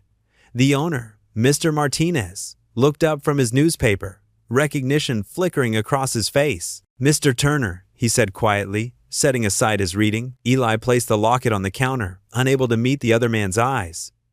"How much?" Mr. Martinez picked up the necklace carefully, examining the delicate engravings. "This is fine gold." "Sarah's?" Eli nodded, his throat too tight for words. "I can give you 300, Mr. Martinez said softly. "That's more than market value, but—" He trailed off, both men knowing it was an act of kindness. The money felt dirty in Eli's pocket as he bought groceries, enough to last them a few days. He'd barely finished putting them away when there was another knock at the door. This time, it was Lena, her usual camera absent, her face drawn with worry. "I saw the eviction notice," she said without preamble. "Eli, I'm so sorry. This is all my fault. If I hadn't—" "Stop!" Eli cut her off, his voice firm but not unkind. "You tried to help. Sometimes help hurts worse than leaving things alone. But you meant well." Lena stepped inside, looking around at the half-packed boxes they'd scrounged from behind the grocery store. "I'm not giving up," she declared. "I'll find proof about your service record. I'll make this right." Eli continued packing, carefully wrapping Gracie's few toys in newspaper. Sometimes right and wrong don't matter much to people who've already made up their minds. "Where will you go?" Lena asked, picking up a crayon drawing of their family. Just stick figures of Eli and Gracie, holding hands under a yellow Sunday, church shelter on Oak Street. Eli replied, his voice steady despite the shame burning in his chest. "They've got space for us." Lena reached for her phone. "Let me pay for a hotel, at least for a few." "No." Eli's tone left no room for argument. "We've had enough charity to last a lifetime. Sometimes a man needs to hit bottom before he can stand up straight again." They loaded the truck in silence, their life fitting into just a few boxes and bags. Gracie helped, treating it like an adventure, unaware of the gravity weighing down the adults around her. Mrs. Darlene stood in her doorway, crying quietly and holding a bag of sandwiches she'd made for them. The church shelter was a plain brick building with a small cross above the door. Inside, the air smelled of industrial cleaner and old coffee. A kind-faced volunteer showed them to their spot, 2 narrow cots in a room shared with 3 other families. Gracie bounced on her cot, testing its springs. "Look, Daddy, it's like camping." Eli managed a weak smile, setting their bags down. The other families gave them space, recognizing the raw look of people on their first night of homelessness. A mother with 2 small children offered Gracie a spare coloring book, which she accepted with shy thanks. As night fell, the shelter grew quiet except for the soft sounds of people trying to settle into unfamiliar beds. Eli tucked Gracie in, pulling the thin blanket up to her chin. She looked up at him with those trust-filled eyes that both broke and mended his heart. "It's okay, Daddy," she whispered, reaching up to touch his cheek. "I still like the stars." Eli nodded, unable to speak past the lump in his throat. He lay back on his own cot, staring at the water-stained ceiling tiles, his eyes burning with unshed tears. Through the high windows, he could see a patch of night sky, but no stars were visible through the shelter's security lights. The morning sun painted colored patterns across the church shelter's floor through the stained glass windows. Eli blinked awake, his back stiff from the thin cot. Next to him, Gracie hummed softly as she colored in a worn coloring book Mrs. Darlene had given her before they left. "Good morning, sweetheart," Eli whispered, watching her small hands carefully stay within the lines. She'd always been neat, just like her mother. "Morning, Daddy," she smiled, not looking up from her work. "I'm making something pretty for our new room." Eli's heart squeezed. The room was just a corner of the church shelter's dormitory, sectioned off with a curtain for privacy. But Gracie didn't seem to mind. She had that gift, finding beauty in the smallest things. "Mr. Turner?" a gentle voice called. Reverend Cole approached, his weathered face kind beneath salt and pepper hair. "I brought some coffee if you'd like." "Thank you, Reverend," Eli said, accepting the steaming cup. The warmth felt good in his hands. The pastor sat down on a nearby folding chair. "How did you sleep?" "Well enough," Eli replied, though the dark circles under his eyes told a different story. He glanced around the shelter's main room, noting the dripping faucet in the corner and the creaky stairs leading to the second floor. His hands itched to fix something, anything, to feel useful again. "I noticed your plumbing's giving you trouble," Eli said carefully, "and those stairs could use some work." I'm pretty good with repairs. Maybe I could help out while we're here?" Reverend Cole's eyes crinkled. "We'd be grateful for the help, but you don't need to earn your keep here, son. This is God's house. All are welcome." "I know," Eli said softly, "but I need to do something. I can't just—" His voice caught. "Can't just sit still while the world judges you?" Reverend Cole finished gently. Eli nodded, looking down at his coffee. The bitter liquid reflected his tired face. "Tell me about it," the pastor said, settling back in his chair. And somehow, in the quiet morning light with Gracie's soft humming in the background, Eli found himself talking. He told Reverend Cole about the viral video, the brief hope of redemption, the custody battle, and finally, the cruel rumors that had torn it all down. "I just don't understand," Eli said, his voice rough. "I served my country. I tried to be a good father. I never asked for attention or fame. And now," he gestured helplessly at their surroundings. Reverend Cole was quiet for a moment, watching Gracie color. "You know," he said finally, "I used to be a wealthy man, had a big house, fancy car, all of it. Then the market crashed, and I lost everything. My wife left. Friends disappeared. I was angry at God for years." He leaned forward, his eyes intent on Eli's face. "But sometimes, God lets you lose everything so you can learn what truly matters. I found my calling here, helping others who've hit bottom. And you know what? I'm happier now than I ever was with all that stuff." Eli absorbed this, watching his daughter. She was humming Amazing Grace now. She learned it in Sunday school before everything fell apart. "Let me show you that plumbing problem," Reverend Cole said, standing. "Maybe we can start there." For the next few hours, Eli lost himself in honest work. The leaky faucet needed a new washer and some pipe tape. He borrowed tools from the church maintenance closet, working methodically, while other shelter residents went about their morning routine. Some stopped to watch him work. A few offered to help. Eli found himself teaching an eager teenager named Marcus how to use a pipe wrench properly. The boy's eyes lit up when the leak finally stopped. "Man, that's cool," Marcus said. "You're like a miracle worker or something." Eli smiled, his first real smile in days. "No miracles here, just patience and the right tools." He moved on to the stairs next, tightening loose boards and replacing a broken step. The work was soothing. Here were problems he could actually fix. Each turn of a screw, each solid hammer strike felt like a tiny piece of his dignity returning. Gracie brought him water occasionally, proud to be helping. "You're making it all better, Daddy," she said, and he saw her mother's smile in her face. What Eli didn't notice, as he worked on his knees fixing a particularly stubborn pipe, was Lena, standing quietly in the doorway. Her camera was up, recording his careful movements, the gentle way he explained things to Marcus, how he paused to kiss Gracie's forehead when she brought him water. "He's still giving when he has nothing left," she whispered to the camera, her voice thick with emotion. The afternoon sun cast long shadows across the Veterans Affairs office parking lot as Lena pulled in, her camera bag slung over her shoulder. The building looked tired, weathered brick and faded flags that had seen better days. Just like Eli's hopes, she thought. Inside, fluorescent lights hummed overhead as she approached the front desk. A clerk with graying hair and kind eyes looked up from her computer. Her name tag read, "Margaret." "I'm looking for service records for Eli Turner," Lena said, trying to keep her voice steady. "It's urgent." Margaret's fingers clicked across the keyboard. Minutes ticked by. Lena's heart sank as the clerk's brow furrowed. "I'm sorry, honey," Margaret said, adjusting her reading glasses. "We had a system migration years ago. Lots of records got jumbled or misplaced. Eli Turner's file." She shook her head.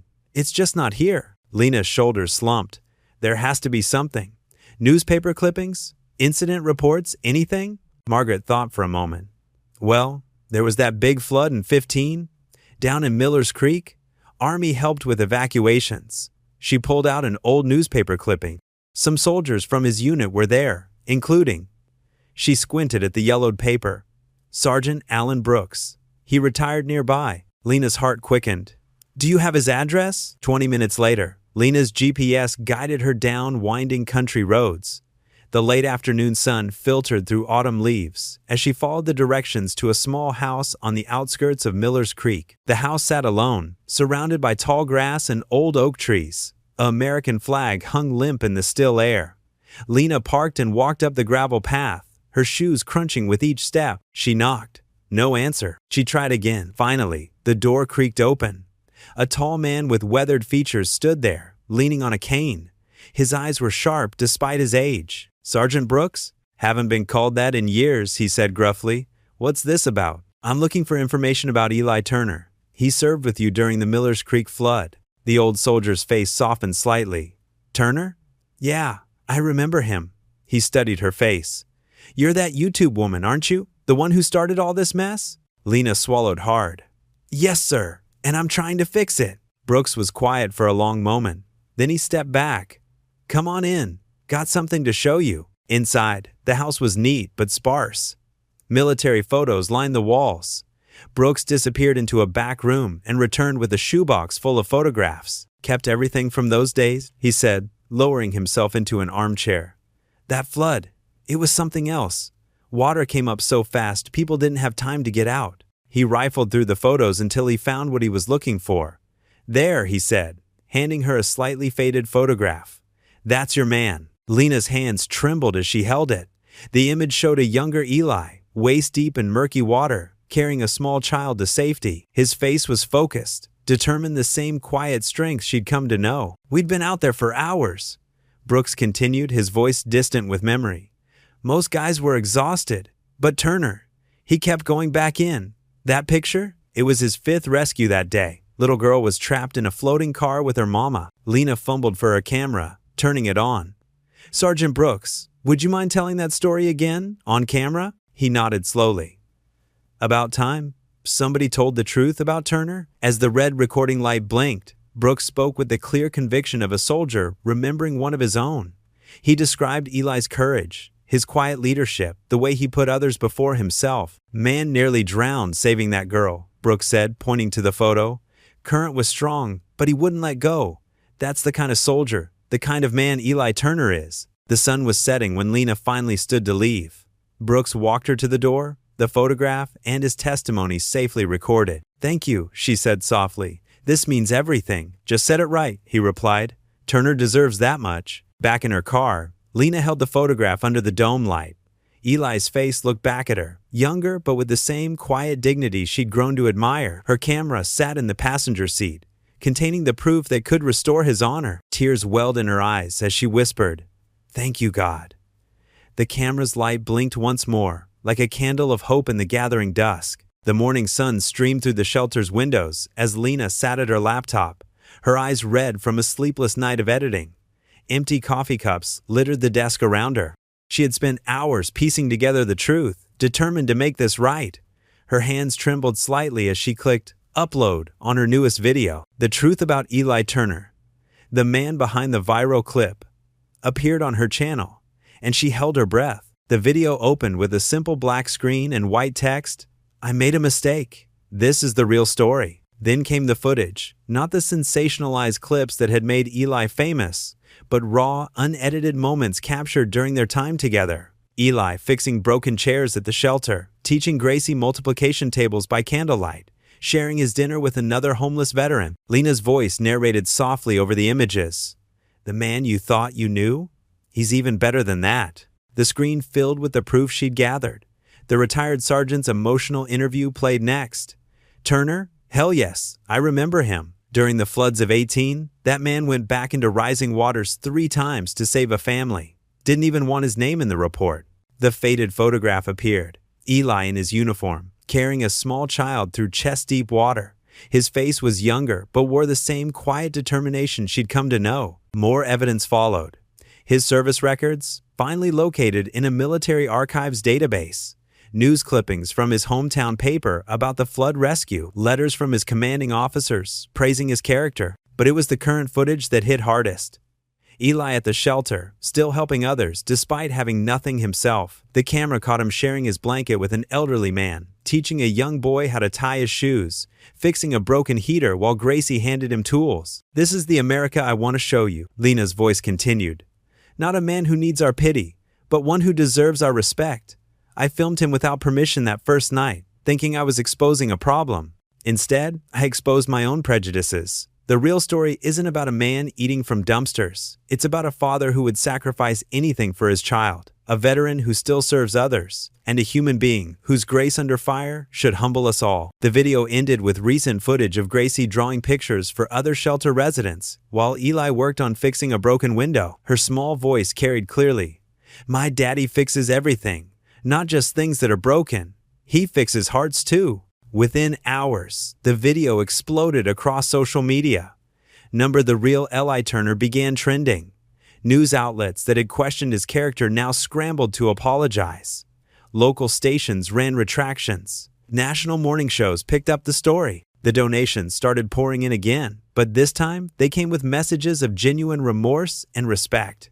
Veterans organizations stepped forward to verify his service record. His former commanding officer appeared on television to praise his character. At the shelter, Eli sat with Gracie on a worn couch, watching as the local news played Lena's video.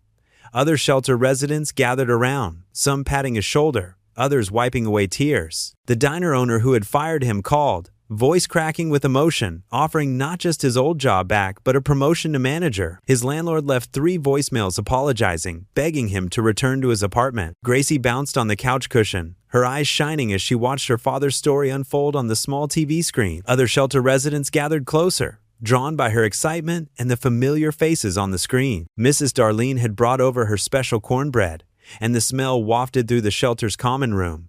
She stood behind the couch, her hand resting gently on Eli's shoulder as they watched. The footage showed Eli in his army uniform, then cut to him working at the shelter. Gracie's drawings appeared on screen, her colorful depictions of their life together, full of hope despite their circumstances. Daddy, you're a hero again, Gracie shouted, jumping up and down. Her voice carried through the shelter's common room, making several people smile through their tears. Eli's eyes glistened as he watched the truth of his life unfold on screen. His military service, his dedication as a father, his quiet acts of kindness, all laid bare for the world to see. He pulled Gracie close, his voice soft but steady. No, baby girl, he whispered. We just told the truth. Reverend Cole stood in the doorway, nodding silently as he watched the father and daughter together. The morning light streaming through the stained glass windows cast gentle colors across their faces, like a quiet blessing from above. On the TV screen, Lena's final words echoed through the room. Sometimes the greatest acts of heroism aren't on battlefields or in dramatic rescues. Sometimes they're in a father's daily sacrifice, in quiet dignity, and in unwavering faith. This is Eli Turner's true story, and I'm honored to finally tell it right. The shelter residents gathered around Eli and Gracie erupted in applause. Some were crying, others smiling, all moved by the simple power of truth finally coming to light. Through it all, Eli just held his daughter close, their hearts beating together in the gentle morning light, as the world outside finally saw what had been there all along.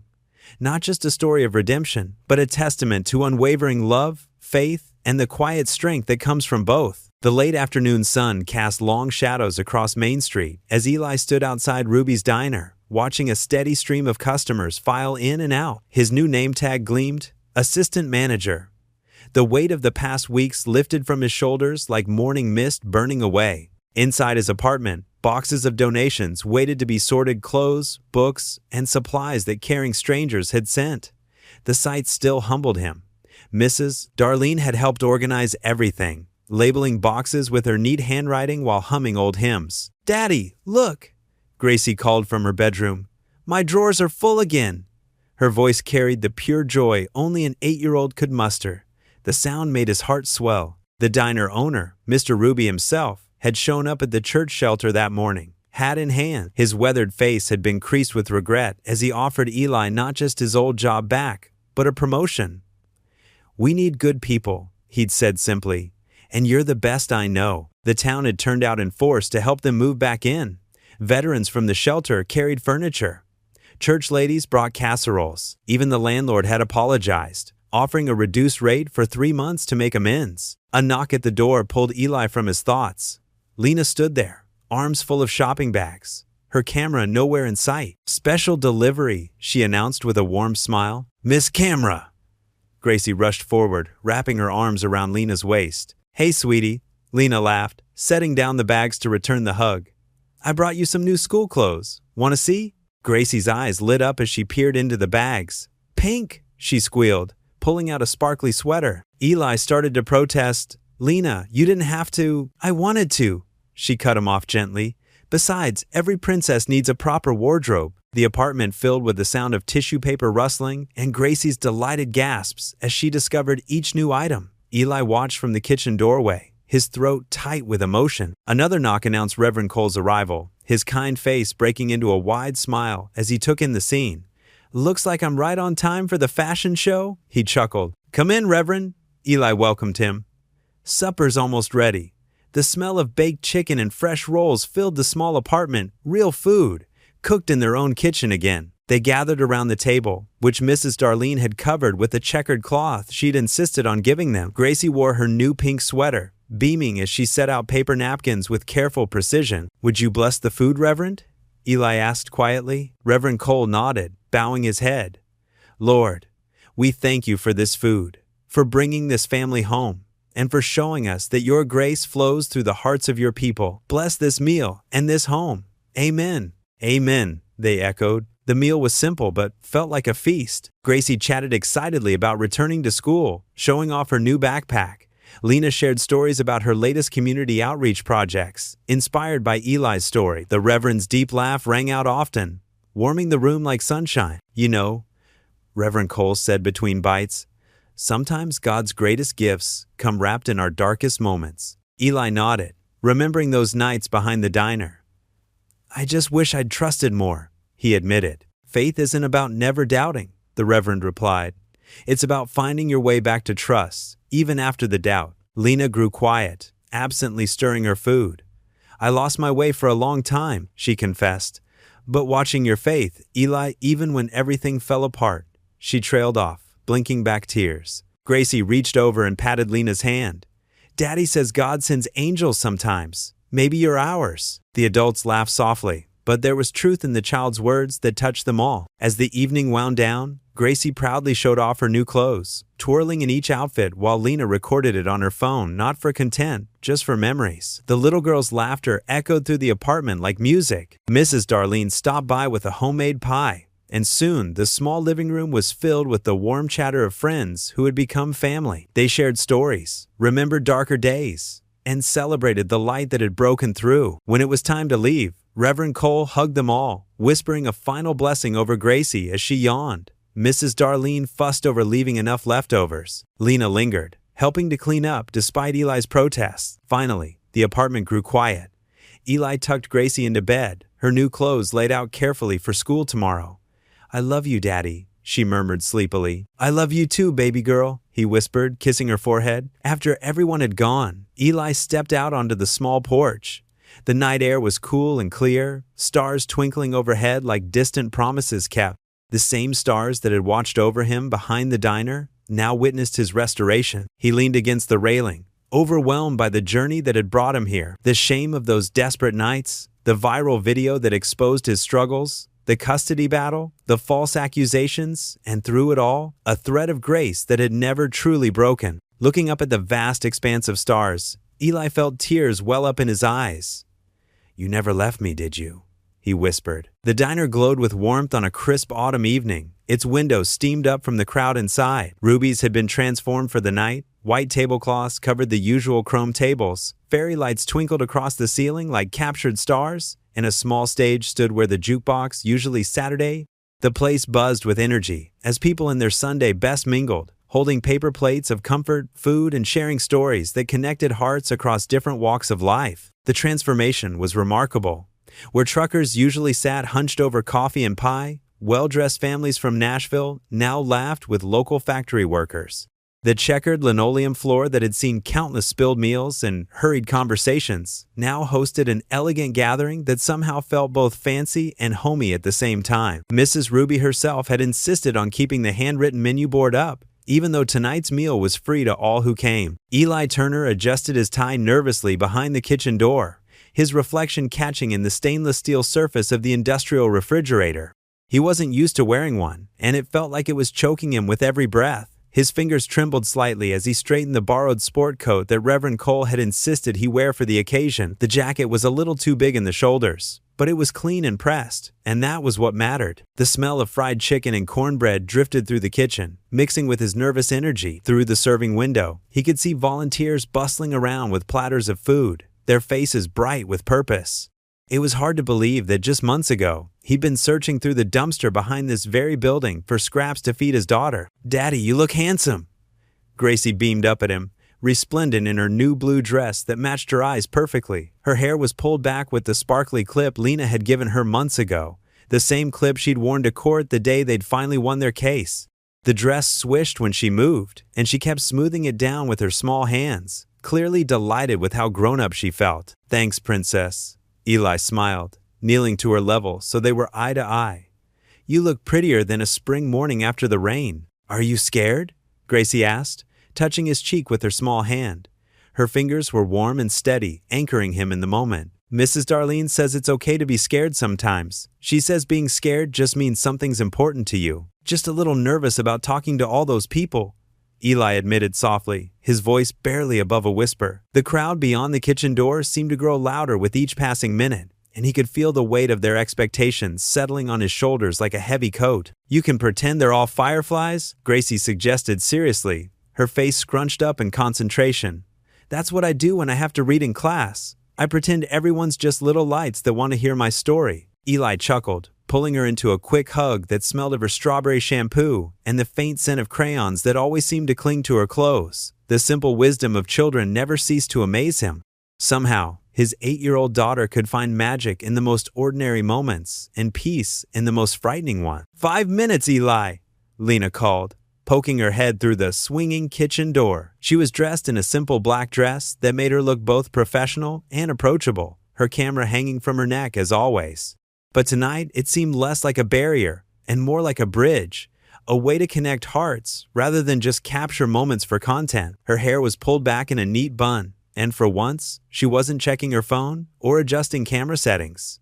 Tonight, she was fully present. The diner had filled beyond capacity, with people standing along the walls and crowding near the windows. Local families who'd supported Eli through everything sat shoulder to shoulder with well-dressed donors from Nashville who'd driven down just for this evening. Mrs. Darlene had baked enough pies to feed an army, apple, pecan, and her famous chocolate cream, and they were arranged on a long table near the entrance, like edible welcome signs. The diner staff had volunteered their evening to serve, wearing their best aprons and biggest smiles. Even Eli's lawyer, Mr. Hargrove, stood near the back, beaming proudly and occasionally wiping his eyes with his handkerchief. The air thrummed with anticipation and love. Conversations rose and fell like gentle waves, punctuated by laughter and the clinking of coffee cups. Someone had strung white lights from corner to corner, creating a canopy of stars above the crowd. It felt like a wedding or a homecoming, not just a charity launch. Lena took the stage first, her voice clear and strong as it carried over the crowd. 6 months ago, I thought I was filming a story about poverty in America. I was hunting for content, looking for something that would go viral and boost my subscriber count. She paused, her honesty cutting through the room like a gentle knife. Instead, I captured something far more precious, a father's love, a community's heart, and the kind of faith that survives even when hope seems lost. She looked directly at Eli through the kitchen doorway, her eyes bright with unshed tears. The Gracie Project isn't just another charity. It's not about tax write-offs or feeling good about ourselves for a few minutes. It's a promise to see the dignity in every person, to lift up those who've fallen, and to remember that grace isn't earned. It's given freely, like rain on dry ground. The crowd applauded warmly, the sound rolling through the diner like thunder. Eli felt his heart hammering against his ribs as Lena gestured for him to come up. His mouth went dry, and for a moment he wondered if he could actually do this. Gracie gave him a little push, her hands surprisingly strong against his back, whispering, "Remember the fireflies, Daddy. They're all just waiting to hear your light." His work boots felt heavy on the makeshift stage, each step echoing in his ears louder than it should have. The lights were bright, but he could still make out familiar faces scattered throughout the crowd. Reverend Cole nodding encouragingly from the third row. The diner owner wiping her eyes with her flour-dusted apron. Mrs. Darlene clutching her hands together in what was clearly a fervent prayer. Veterans he'd met at the shelter stood at attention near the back, their faces reflecting his journey in their own weathered features. Eli cleared his throat, his voice rough with emotion and nerves. "I never wanted to be famous, never wanted to be anyone's inspiration or poster child for anything." He looked down at his hands, strong hands that had once scrounged for food behind this very building, hands that had held his daughter while she cried from hunger, hands that had learned to accept help when pride wanted to refuse it. But God has a way of using our lowest moments to lift others up. He takes our garbage and turns it into gold. The room grew still, hanging on his every word. Even the usual clinking of coffee cups ceased, and the only sound was the gentle hum of the fluorescent lights overhead and the distant rumble of traffic on the highway. "Sometimes you eat from trash before you realize your worth was never garbage," Eli continued, his voice gaining strength with each word. The truth of it resonated in his chest, filling him with a warmth that spread outward like ripples on a pond. "I learned that dignity isn't in what you have or where you eat or what kind of car you drive. It's in how you love, how you persist when everything's falling apart, and how you let others help when pride wants to stand in the way like a stubborn mule." His eyes found Gracie in the crowd, her face shining with pride and love. "My daughter taught me that grace comes in small packages and big hearts, that sometimes the people who have the least give the most. And that faith isn't about having all the answers. It's about trusting that there's love enough to go around, even when you can't see where it's coming from." The crowd rose slowly, applause building like thunder rolling across the Tennessee hills. Tears flowed freely, but they were tears of recognition, of seeing themselves in his struggle, his faith, his humanity. People who had never known hunger found themselves understanding its weight. Those who had always had enough saw the courage it took to keep going when you didn't. Lena filmed from the side, her own cheeks wet with tears she didn't bother to hide, but her smile was radiant with pride and something deeper, the joy of witnessing grace made visible. She caught Gracie bouncing on her toes, clapping wildest of all for her daddy, her blue dress swirling around her like captured sky. After the speech, people lined up to shake Eli's hand, make donations, and share their own stories of hardship and hope that had been awakened by his words. Veterans spoke of similar struggles, their voices thick with understanding and brotherhood. Single parents hugged him with the fierce recognition of shared battles. Business owners pressed business cards into his hand, offering job opportunities for future project participants. Children shyly approached with drawings they'd made, adding them to a growing collection that would soon cover one entire wall of the project's new office. The evening wound down slowly, like a sunset unwilling to fade into darkness. Volunteers cleared plates, while last-minute donations were counted and recorded. The final tally would exceed everyone's wildest expectations. But more than money had been raised tonight, community had been built, hope had been shared, and love had multiplied like loaves and fishes. Gracie had fallen asleep in Mrs. Darlene's lap, her new dress slightly wrinkled but her face peaceful and content. Her small hand clutched a paper napkin on which someone had written, Thank you for sharing your daddy with us. And even in sleep, she smiled. As the final guest departed into the cool, autumn night, calling out last goodbyes and promises to stay in touch, Eli and Lena found themselves sitting on the diner's front steps. The autumn air had grown cooler, carrying the scent of fallen leaves and wood smoke from distant chimneys, along with the sweet possibility of new beginnings. The neon sign above them hummed softly, casting a gentle red glow over them both, painting their faces in warm light. "You know," Lena said softly, her camera finally still in her lap for the first time all evening, "I spent years chasing stories, thinking I was changing the world through my lens, always looking for the next viral moment, the next subscriber milestone." She looked at her hands, noting how different they looked when they weren't constantly moving to adjust settings or check metrics. "But I'd lost sight of what really mattered. Lost my faith somewhere between viral videos and social media analytics, buried it under algorithms and engagement rates." Eli listened quietly, understanding the weight of her confession. He'd learned that sometimes the most important conversations happen in the spaces between words, in the silence that let truth settle like snow. "But watching you," she continued, her voice thick with emotion and wonder, "watching how you held onto your faith even when everything was taken away, even when the whole world seemed to turn against you. It showed me what real faith looks like. Not the kind that only works when life is easy, but the kind that burns steady even in the darkest storm." She took a shaky breath, and when she spoke again, her words came out like a prayer. "I found it again, Eli. Not just belief, but real faith. The kind that moves mountains and feeds hungry children and makes trash into treasure. The kind that sees the sacred in the ordinary and finds God in diner food and second chances." Eli reached over and took her hand, his calloused fingers wrapping gently around hers with the careful tenderness of someone who understood how precious and fragile hope could be. No words were needed in that moment. The simple touch said everything about journey and arrival, about loss and finding, about the kind of love that grows quietly in the spaces between one person's need and another's willingness to help. Above them, the diner's neon sign continued its steady hum, a quiet witness to grace made visible, to miracles that happen not with trumpet fanfare, but with the gentle persistence of people choosing to see the light in each other, one meal, one moment, one act of kindness at a time. The morning sun painted Ruby's diner in warm golden light as Eli wiped down the counter, humming softly to himself. The familiar rhythm of clinking dishes and coffee brewing filled the air. Through the window, he could see the under new management sign still hanging proudly, though it had been weeks since his promotion. "Order up," he called, sliding a plate of steaming pancakes across the counter to Mrs. Darlene, who had become a regular morning customer. My, she said, beaming at him. "Look at you now, running this place like you were born to it." Eli ducked his head, still not quite used to compliments. "Just doing my best, ma'am." The diner buzzed with the comfortable chatter of regulars. Some were reading the local paper, which featured a small article about the Gracie Project's latest success, helping 3 veteran families find housing last month. The foundation's work had started small but was growing steadily, spreading hope like ripples in a pond. At home, mornings had taken on a sweet routine. Gracie would bounce out of bed, her backpack ready, artwork always in hand.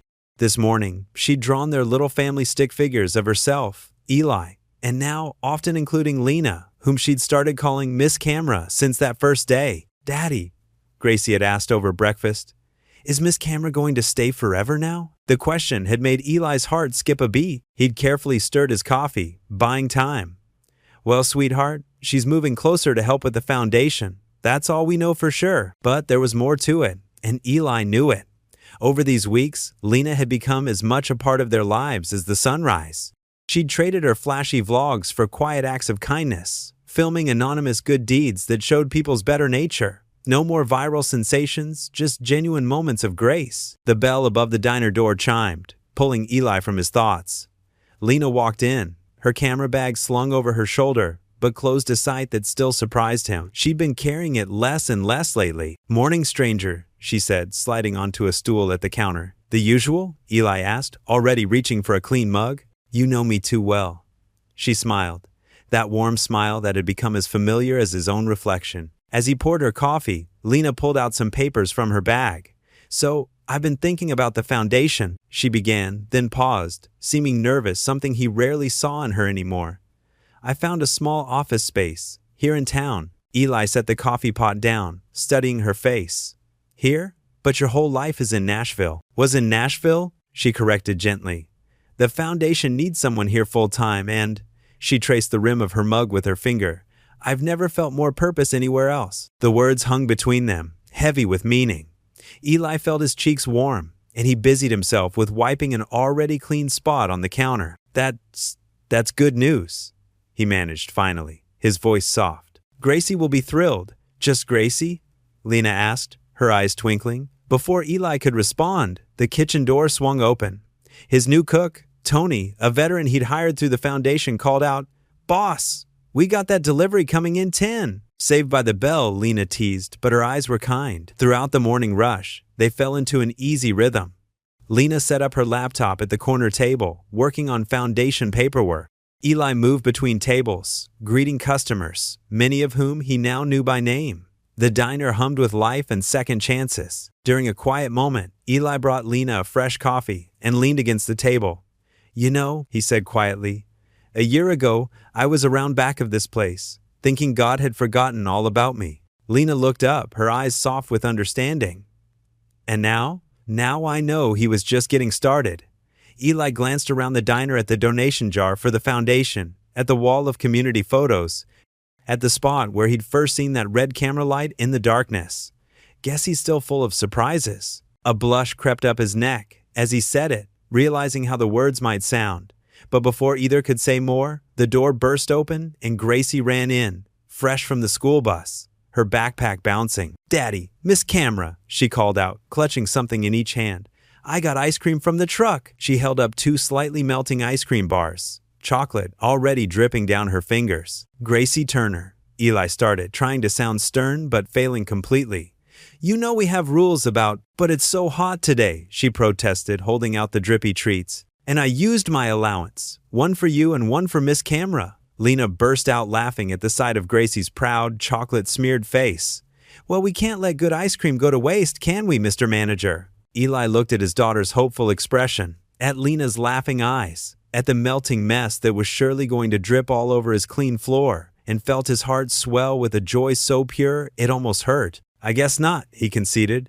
Accepting the sticky treat, they sat there together, all 3 of them, sharing their melting ice cream and laughing at the mess, while the afternoon sun streamed through the diner windows and turned everything to gold. The evening sun painted long shadows across the back alley of Ruby's diner, casting a golden glow on the weathered brick walls that had witnessed so much heartbreak and hope.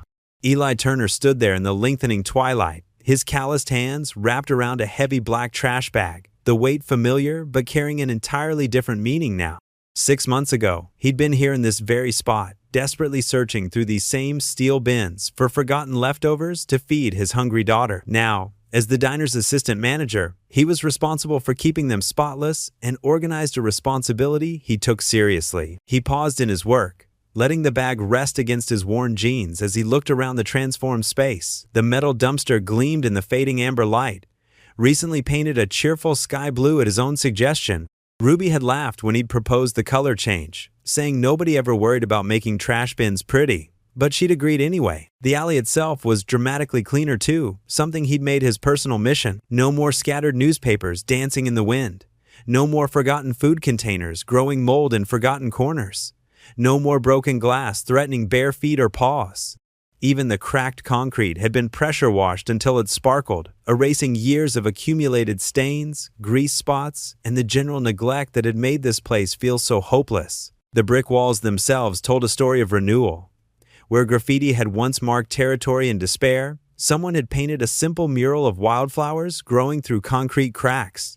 Eli suspected it was one of the local high school kids whose families had been helped by the foundation, though no one had claimed credit for the beautiful work. "Some view, huh?" Lena's voice carried from the alley entrance, warm and familiar as honey on fresh biscuits. She stood there silhouetted against the diner's back porch light, her professional camera equipment slung over her shoulder, but the red recording light wasn't blinking yet.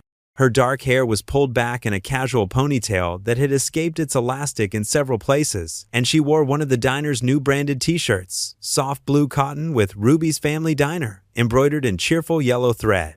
The uniform design had been her idea, wanting the staff to feel proud of where they worked. Eli smiled, though his weathered face held traces of remembered pain etched in the lines around his eyes. The memories of that desperate night would never fully fade. And maybe they shouldn't. Different from the last time you filmed me here, he said quietly, his voice carrying the weight of those intervening months. That's kind of the point. Lena walked closer, her sneakers making soft sounds against the clean concrete. The evening air carried the mingled scents of fried chicken from the kitchen, honeysuckle from the vacant lot next door, and the lingering warmth of summer pavement. You ready to do this? We can wait if you need more time. He nodded slowly, lifting the trash bag and setting it carefully inside the pristine dumpster. Even this simple action felt ceremonial somehow. Just let me wash up first. Want to look presentable for your audience? Lena smiled at that. Eli Turner, you could be covered in mud and still have more dignity than most people in three-piece suits. Inside the diner's back door, Eli could hear the comfortable sounds of the evening crowd beginning to gather, the friendly chatter of regular customers greeting each other by name, the cheerful clink of thick ceramic plates being set on worn Formica tables, and the steady sizzle of burgers and chicken on the well-seasoned grill. These sounds had once tormented him during those desperate nights when he was hungry and desperate, standing in this very alley while warm food and laughter mocked him from just beyond his reach. Now they were the comforting soundtrack of his redemption, proof that life could change in ways he'd never dared to dream. Through the screen door, he caught a glimpse of Gracie at the counter, her small legs swinging from a tall stool as she carefully folded paper napkins with Mrs. Darlene. His daughter's bright laugh rang out as the elderly woman told her another of her endless supply of gentle stories, and Eli's heart swelled with gratitude so profound it almost took his breath away. After washing his hands thoroughly in the small utility sink, scrubbing under his nails and rolling down his sleeves, Eli stepped back into the alley. The temperature had dropped just enough to be comfortable, and somewhere in the distance, a church bell chimed 7 o'clock. Lena had set up her camera on a small black tripod, positioning it at exactly the right angle to catch both him and the infamous dumpster in the frame. The familiar red recording light blinked steadily, but she'd insisted on keeping things simple. No fancy studio lighting, no carefully staged scenes or scripted words, just truth, as raw and real as that first night when she'd accidentally captured his lowest moment. Remember, she said softly, adjusting the camera's focus with practiced hands, just be yourself. Be honest. That's what touched people's hearts in the first place, and it's what they need to hear again. Eli straightened his collar, the same style of work shirt he'd worn that desperate night 6 months ago. But now it was crisp and clean, with "Assistant Manager" embroidered in neat blue thread above the pocket, where his name tag used to hang crooked. The shirt fit better now, too. Regular meals had filled out his too-thin frame, and regular sleep had erased the hollow shadows under his eyes. Hard to believe it's only been half a year, he murmured, running his hand through hair that was now properly cut instead of raggedly trimmed with kitchen scissors. Rolling? Lena announced quietly, giving him an encouraging nod. The camera's soft electronic hum was the only sound for a moment as Eli gathered his thoughts. Eli took a deep breath, the evening air filling his lungs as he looked around the transformed alley, with wonder still fresh in his eyes. The camera caught his genuine emotion as he reached out and traced his fingers along the dumpster's smooth blue edge, the metal still warm from the day's Sunday. 6 months ago, I stood right here in this exact spot, he began, his voice steady but thick with the weight of memory. I was a father who couldn't feed his daughter, a veteran who'd lost his way completely, a man who honestly thought God had forgotten him entirely. He gestured toward the dumpster with a mixture of shame and gratitude. I was searching through trash, digging through other people's leftovers, trying to find enough edible food to keep my little girl from going hungry another night. The desperation of it, the absolute humiliation. His voice caught slightly. I felt like nothing less than nothing, like I'd failed at the most basic thing a father is supposed to do. The memory was still sharp enough to make his hands tremble slightly. The shame of it ate at me worse than the actual hunger. Every night I came here, I died a little more inside, wondering how I'd sunk so low. A warm breeze rustled through the alley, carrying the mouth-watering scent of fresh-baked chocolate chip cookies from the diner's kitchen, Mrs. Ruby's famous recipe that now drew customers from 3 counties over. Eli smiled slightly at the irony. I didn't know it then, but God was about to use this exact spot, this dumpster, this moment of complete and utter humiliation to teach me the most important lesson of my life about grace. He walked a few steps, pointing to the shadowy area near the alley entrance where Lena had stood that fateful night. A woman with a camera stood right there, hidden in the darkness. I didn't know her then, didn't know her name or what she did for a living. Had no idea she was about to change my entire life forever. He glanced at Lena behind the camera, their eyes meeting briefly in a moment of shared understanding and affection. When I found out I'd been filmed, I thought that video would destroy what little dignity I had left. Instead, it opened a door I never could have imagined in my wildest dreams. The evening light continued to soften and deepen, creating a gentle golden halo effect around his still lean frame as he continued speaking from his heart. People ask me all the time if I'm angry about being filmed at my absolute lowest moment. If I resent having my shame broadcast to millions of strangers. The truth is, I was furious at first. Felt violated and exposed and humiliated all over again. He shook his head slowly, a peaceful smile spreading across his weathered features. But now I understand that sometimes our deepest shame becomes our greatest testimony. Sometimes God uses our rock bottom as the foundation for something beautiful. Eli walked slowly to the diner's back door, touching the painted metal handle thoughtfully. Through the screen, warm yellow light spilled out, along with the sounds of contentment and community. Today, I manage the very place where I once scrounged for scraps like a stray dog. The Gracie Project, named after my daughter, has helped hundreds of families just like mine avoid the desperation I felt. My little girl doesn't go to bed hungry anymore, doesn't have to see her daddy cry from shame and helplessness. His voice caught with emotion. And that woman with the camera? She taught me that even when we think we're completely alone in the darkness, God is orchestrating something beautiful behind the scenes. The diner's vintage neon sign hummed to life above them with a familiar electric buzz, bathing the entire alley in a warm red glow that made everything look magical and hopeful. Through the kitchen window, they could see Gracie's silhouette as she helped Mrs. Darlene fold napkins, their nightly routine that had become as sacred as any prayer. The little girl's bright laughter drifted out on the evening air like music. But you know what the real miracle is?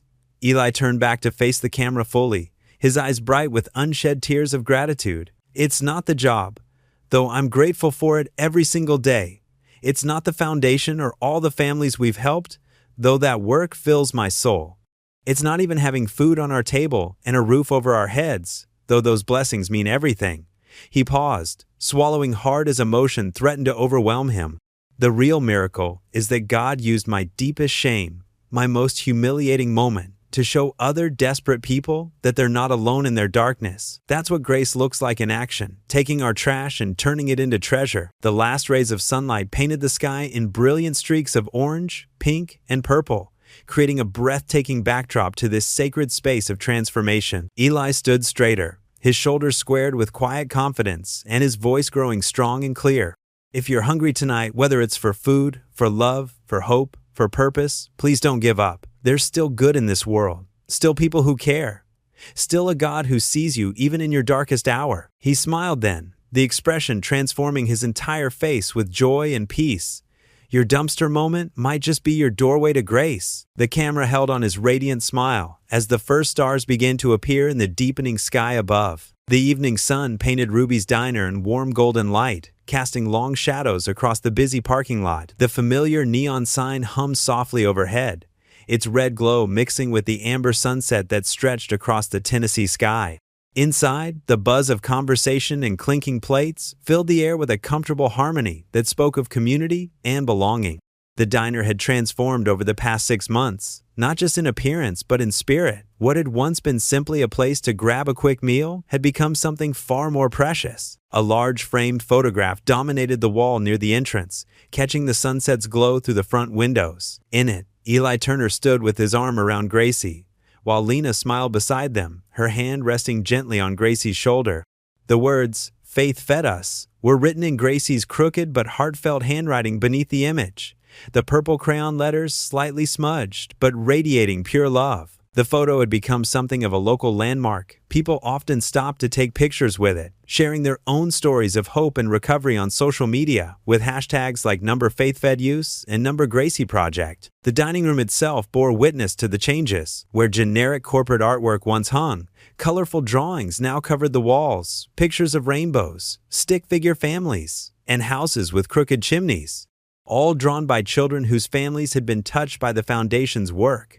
Each piece of art told a story of renewal, of second chances, of dreams rebuilt from the ground up. Gracie, wearing a child-sized Ruby's Diner apron that Mrs. Darlene had specially sewn for her, moved carefully between tables with a tray of water glasses. Her tongue poked out slightly in concentration as she navigated around chairs and customers, determined not to spill a single drop.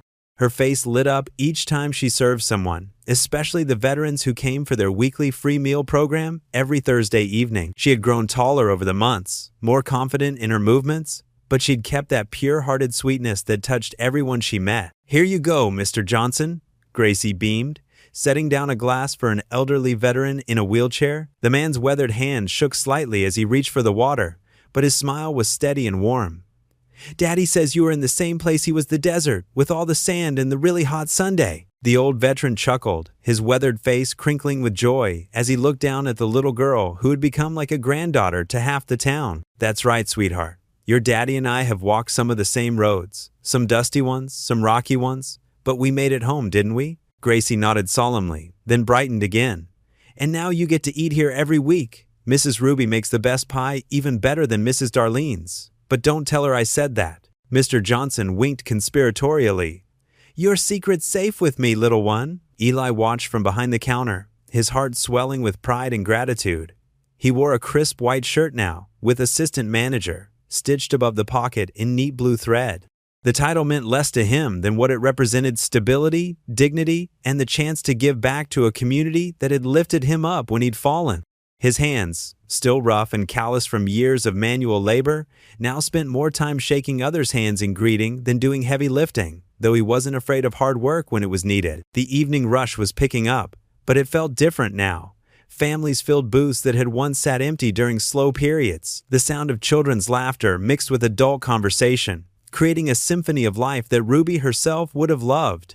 Eli had heard stories about the original Ruby from longtime customers, how she'd fed anyone who was hungry, how she'd listened to troubles and offered advice along with coffee refills. He felt her spirit still lingering in the warm walls of the place that bore her name. Lena moved through the diner with her camera, capturing moments for their Foundation's documentary series. She'd learned to film differently now, not hunting for tragedy or viral moments, but celebrating triumph and quiet dignity. Her equipment was smaller these days, less intrusive, allowing her to blend into scenes rather than dominate them. She paused near the kitchen, focusing on an interaction between Gracie and a young mother with two small children who had just walked in, uncertainty written across their faces. The woman held her children close, her clothes clean but worn, her eyes darting around the restaurant as if trying to calculate prices before sitting down. The little boy, maybe 5 years old, pressed against his mother's side, while his baby sister fussed in her arm. "Are you hungry?" Gracie asked the little boy directly, her voice gentle but matter-of-fact. When he nodded shyly, his thumb creeping toward his mouth, she turned to his mother with the serious expression she wore when helping people. "It's okay, we have plenty. Daddy says no one should ever be ashamed to say they're hungry. He says being hungry just means you're human." The mother's eyes welled up as Gracie scampered off to get them menus, her small feet pattering across the worn linoleum with purpose. Eli stepped out from behind the counter, wiping his hands on his apron as he approached their table with gentle authority.